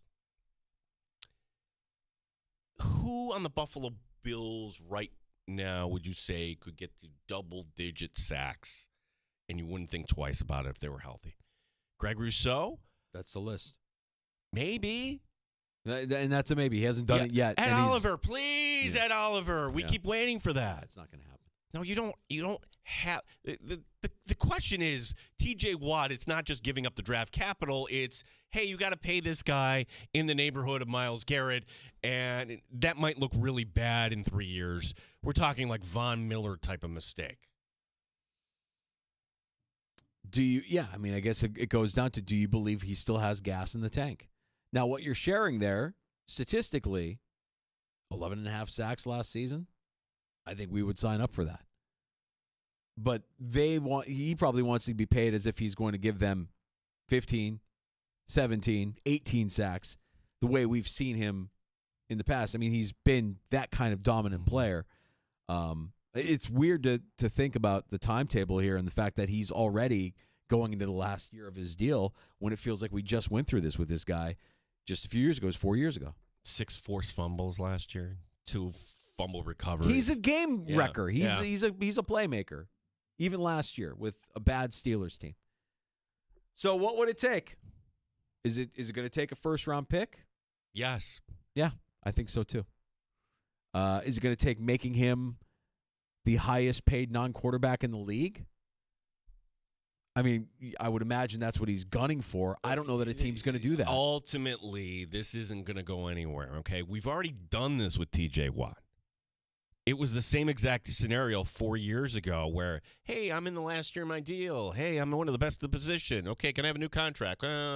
We'll see. And he did a hold-in. And because the Steelers have so much drama around them over the years, it was just like, oh, okay, I guess they'll get that done. They get it done the week before the opener against the Bills, and I'm thinking, he's going to have a soft tissue injury. No. He blew up the Bills that day. The Steelers come into Buffalo and win the season opener. What's different this time around? Nothing. This is a Steeler team, Danger, that is delusional. You are delusional. You don't have a quarterback. If you think Aaron Rodgers is going to be the answer, I'm sorry. If you think Jalen Milroe or Jackson Dart or the kid from Syracuse, whoever it may be, if you think that's the answer, I say good luck to you. What the Steelers should do is strip down, build up, find your quarterback in 2026.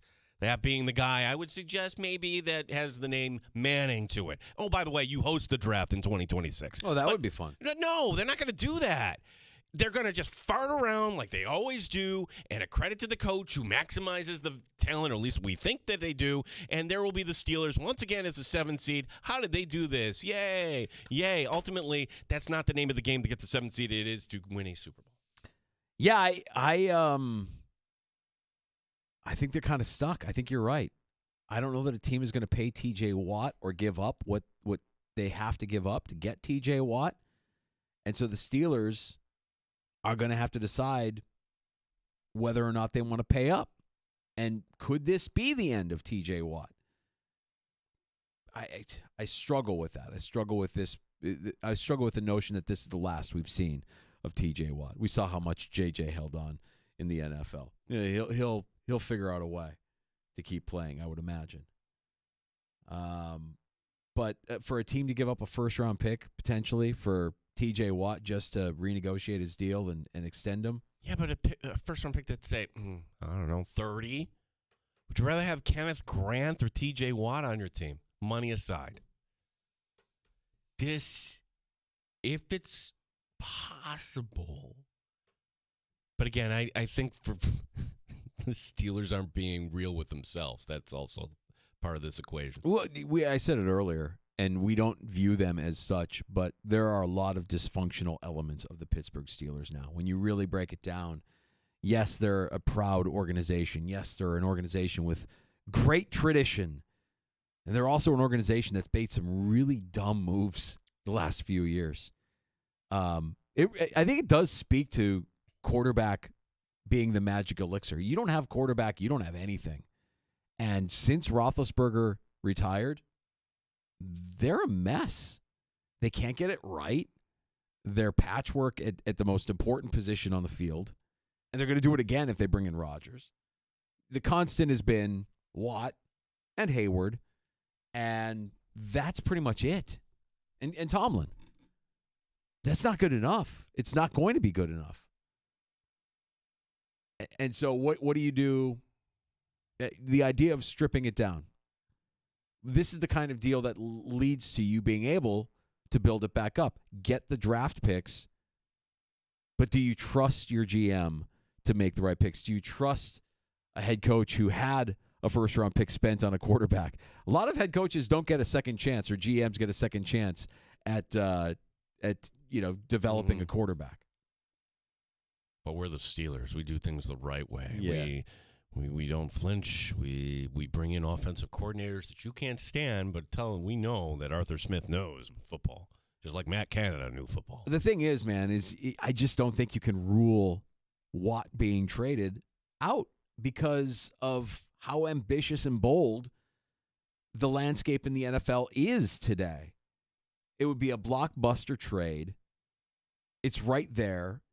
And if the right conditions align for the Steelers to get the assets that they want via a draft or some young players, and another team to make a transformational splash on the defensive side of the ball, can't rule it out. Can't rule it out. All things being equal, I'd rather have Micah Parsons. But you can't rule that. No. You can't rule out what we've seen here with TJ Watt with 2 weeks to go here before we get to the NFL draft. TJ Watt or Joey Bosa, it's TJ Watt. All day. Yeah. All day. I'm sorry.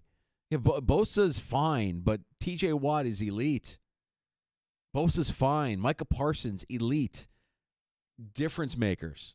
Different kind of players. And you don't have that. And you didn't get that. And we as fans forget the exhilaration that we feel at the prospect of a Myles Garrett being on the trade block. Go get him.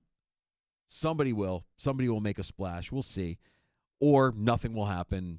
We'll be talking about TJ Watt through the summer and into training camp and through training camp and potentially into week one. That's the NFL.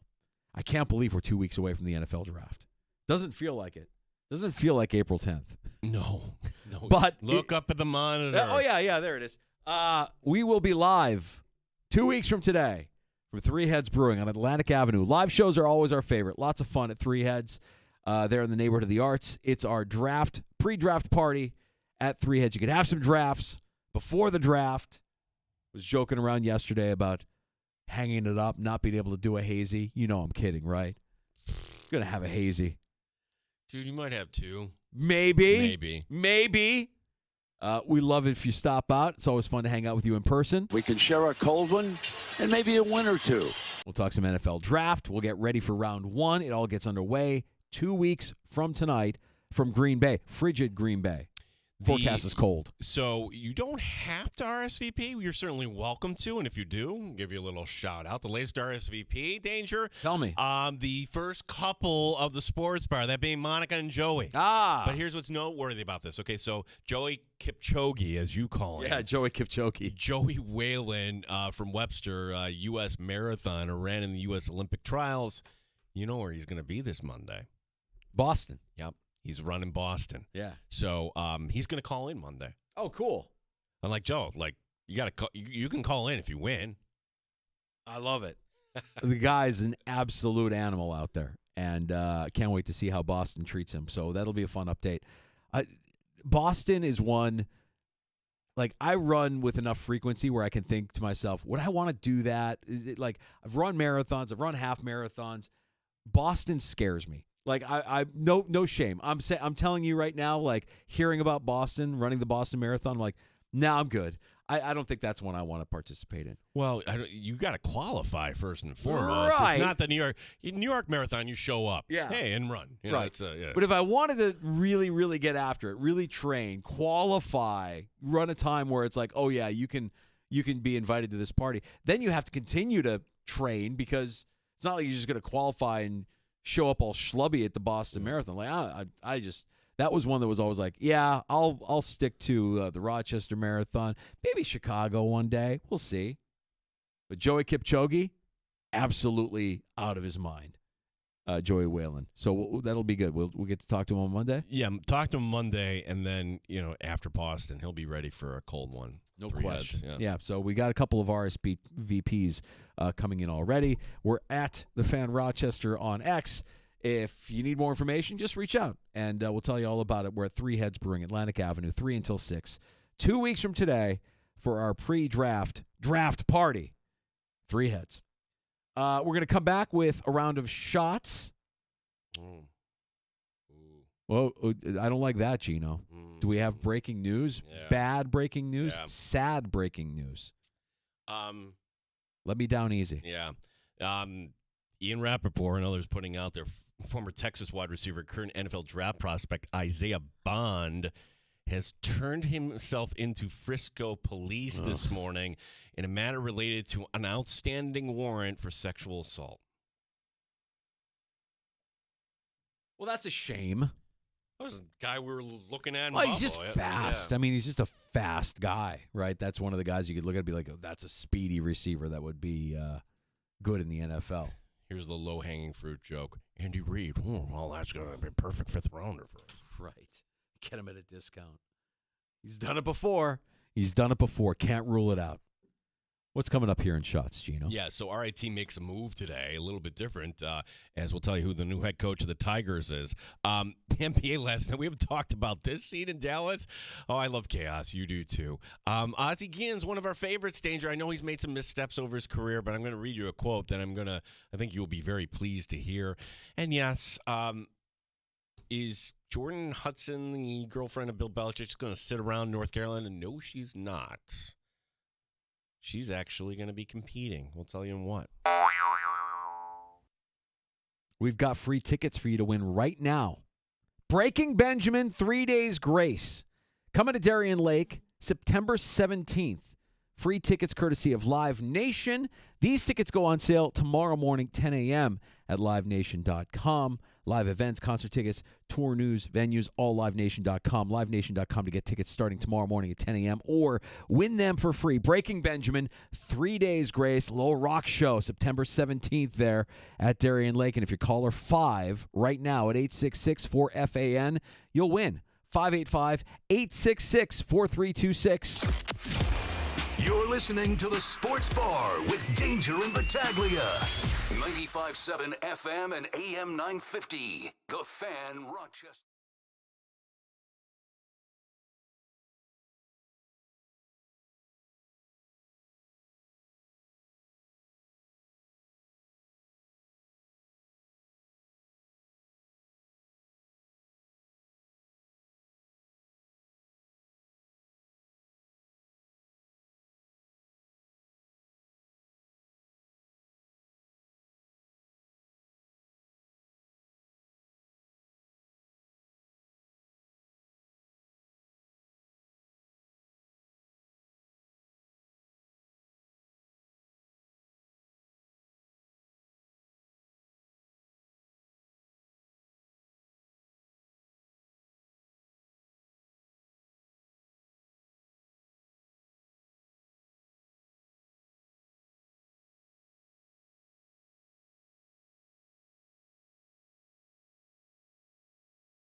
update.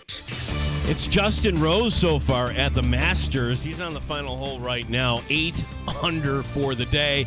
In the clubhouse, the defending champ Scotty Scheffler, 4 under 68. Also, Corey Connors, a 4 under 68. Also at 4 under on the course, he's through 13. Rory McIlroy. More shots coming up in shots coming up. More scores coming up in shots.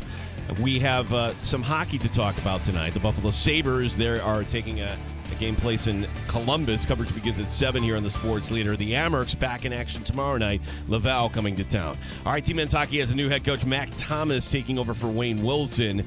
Thomas recently an assistant coach with the Providence Bruins. Rochester Red Wings game today at Scranton has been postponed. No matchup date has been announced. Gene Battaglia in the Sports Leader, 95.7 FM and AM 950, The Fan, Rochester. Got a smart speaker at home? Listen to the sports leader, The Fan Rochester at home, by asking it to play 95.7 The Fan. All right, happy hour continues. Thanks for joining us in the Sports Bar. Danger and Battaglia on The Fan Rochester. Last call before we get to 6 o'clock, but first, a round of shots. Yeah, it is Justin Rose's day there. Rory McIlroy just missing a putt right now. That would have put him at 5 under, but he remains 4 under. He is still on the course through 13. Other scores of note today, Phil Mickelson, he's going to be right on the line, you would figure. He is 3 over through 18. John Rahm has some work to do, 4 under through 12. Oh, yeah. John Rahm. John Rahm. Not a good round for John Rahm. I saw him. He almost broke his driver. He was pissed. John Rahm. All those years, you didn't correct me on that. That was fun. No one did. You're a Rochester guy, Gino. Why would I correct you? That's how we talk. John Rahm. That's how we talk. John Rahm. Yeah, that guy, John Rahm, the Spaniard. Dustin Johnson, 2 over. He's also on the course right now through 12. Hey, Cameron Smith, I'm keeping an eye on him. Remember, I'm like, hey, I'm thinking he finished today 1 under. Okay. All right. So was he wearing a suit? He was not wearing a suit. Oh, okay. Rose got himself a little bit of trouble there on 18, so we'll see if that 8 under becomes a 7 under as he heads to the clubhouse after his first round, his opening round there. But yeah, some notable names still on the course, including Rory, who's through 14 at -4. More on the new head coach for the RIT Tigers. Matt Thomas takes over. He graduated from the school in 1998, playing under then head coach Eric Hoffberg at RIT. Wayne Wilson would take over the following year. Thomas working as an assistant coach with Providence in the AHL. He's leaving that job, of course. He was running the power play. He's got NCAA head coaching experience with the University of Anchorage, Alaska. Oh. He was also the GM for the team that's a step below the Rochester Americans. GM and head coach of the Cincinnati Cyclones reached out to our buddy Moss Brooks, who he was the head coach while Moss Brooks was the play-by-play guy. Oh, sure. Yeah, Moss Brooks saying great things there. Yeah, I let's reserve judgment. I mean, Wayne Wilson's going to go down. He's a legendary coach with this program, and it's big shoes to fill. And once you let the emotion of change kind of wash away from you, you could look at somebody and say, all right, this might work. We don't know a lot about Matt Thomas, but we'll learn pretty quickly. Well, where I little critical of, like, this is clunky. Like when Jim Boeheim stepped aside, that was pretty clunky for Syracuse. But okay, Adrian Autry. But do you remember the reason why Syracuse said, hey, this is the way we had to do it? It was the portal. So whereas Wayne Wilson steps aside, but obviously now we know he gave the school a heads up he was going to retire. So they put out the search. They decide that this is going to be their head coach. They're fearful that your top players might be jumping into the portal, I'm sure. So get the new head coach. Yeah, make sure everybody's on board here. This is the new job of a head coach. I mean, you have to recruit, sure, but you also have to be able to retain. Like, explain to them why it's beneficial for them not to jump ship or go to another program that might be in a more desirable conference or have more exposure. I said it yesterday. I mean, my expectation for RIT, and I think all of our expectation for RIT, should be they roll through Atlantic hockey. Like, that needs to be – they need to dominate. They need to be the program in conference. Now that you have scholarships. Yeah. Now that before you were fighting with one hand tied behind your back, which made it all the more remarkable that Wayne Wilson and Brian Hills and David Salako were able to compete when that school couldn't give scholarships. Now it's obviously a completely different world. So good luck to Matt Thomas, who, by the way, is going to be introduced coming up next Thursday. They kind of waited with the Frozen Four taking place here tonight, making sure everybody's in town. Let's check in on the Dallas Mavericks. Well, they lost at home to the Lakers. Luka Doncic came back and dropped 45, and Fire Nico rang out through the arena, that being the name of the general manager. Other than that, how did you like the show, Miss Lincoln? It was the arena. The arena was hate watching their own team, Danger, cheering for Luka's every move. And for what it's worth, Anthony Davis went for 13 points and 11 boards. But not good enough. Nope. And yes, that was Patrick Mahomes sitting courtside giving Luka a hug. Mahomes giving, he was a huge Mavs fan growing up. The 30 points in the first half was really it. Like, once I saw that, I'm like, oh, well, okay. The Lukas are going to be just okay with the Lakers are going to be just okay with Luka there. And I do think it is interesting that you're paying money as a Mavs fan to be in the arena to hate watch your team. You're there out of spite. You're there with anger and vitriol towards the organization that you're paying to be there. Yes and no. They already got your money long ago. If you're a season ticket holder, it's not like you're paying by the game as you go along. So good luck to them. Yeah, it's Dallas. They'll be fine. Do we have this quote from Mike Leone? Because Mike Leone didn't sound too happy following the loss last night. We were bad. We weren't good. Not competitive. Not desperate enough. They were way harder than us. And then we gave up a 2-goal lead in the third period. They scored 4 goals. Just a lot of guys, no shows tonight. Our skill guys weren't very good tonight at all. Just had no interest in playing in a game like that, and that's what you get. We didn't deserve to win that game. He's pissed. Wow. Yeah, I don't think I've heard Coach Leone get that upset. That's as critical as you can be of your guys. It's April. Last night, April 9th. Like, we legitimately have 2 weekends left. Legitimately, there are only 4 games left. The Amerks, yes, they're a playoff team. Yes, they don't have to be in that play. You can't be giving up a 2-goal lead at home to Belleville. I'm sorry. In the third period.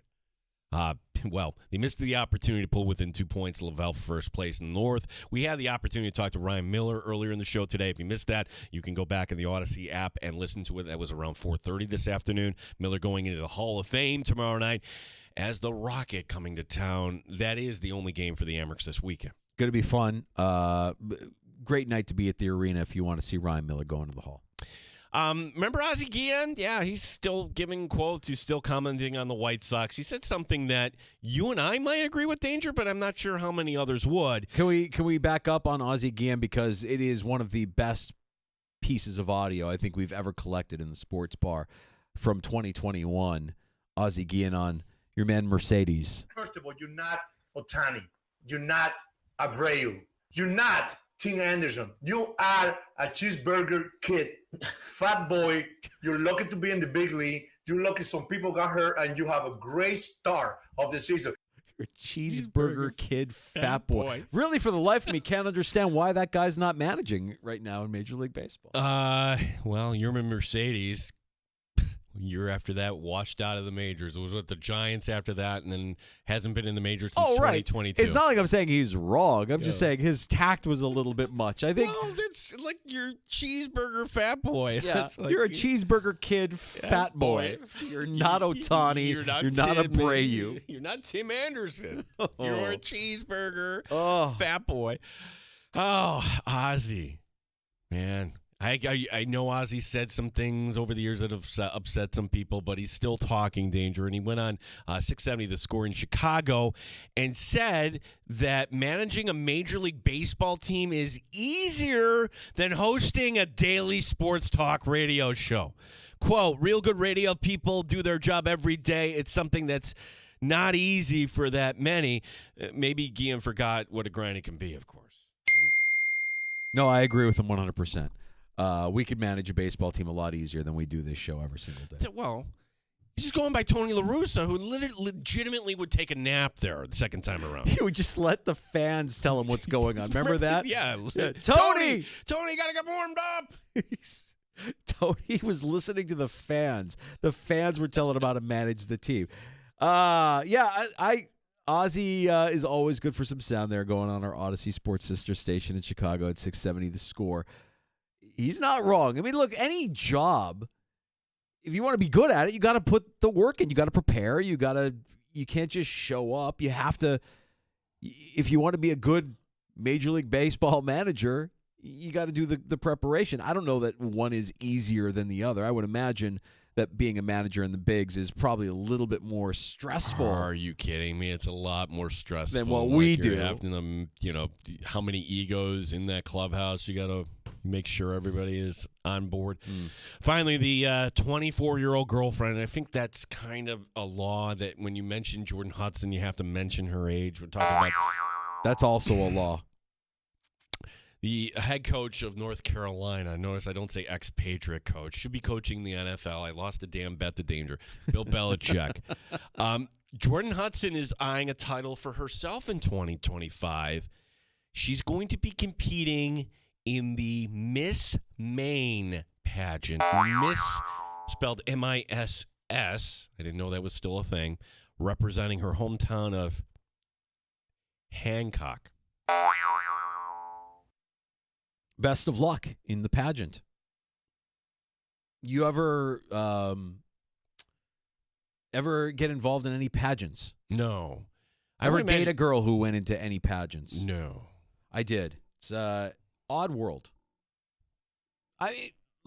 Good for confidence if you're into it and you want to, doll up your daughter or but it does feel in the world that we live in now kind of like a dated concept, doesn't it? How are we still doing this? It just feels a little bit dated, parading the women. Well, the fact that we have to say Miss, like M-I-S-S, that's still. Well, best of luck to. Was it Shalalabumba? Was that the girl there? Yeah, it was. Best of luck to Jordan Hudson in her quest to become Miss Maine USA. I won't bet against her. I will not bet against her, Gino. We got to get to a round of that was a round of shots. We got to get the last call. Last call. All right, so 866. See, I'm bringing up Danger's dating history and is throwing him off the tracks. I'll take it from here. Go ahead, bud. Give us a call at 866-4FAN, 866-4326. We'd love to hear from you here on the Fan Rochester.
And AM 950 The Fan, Rochester.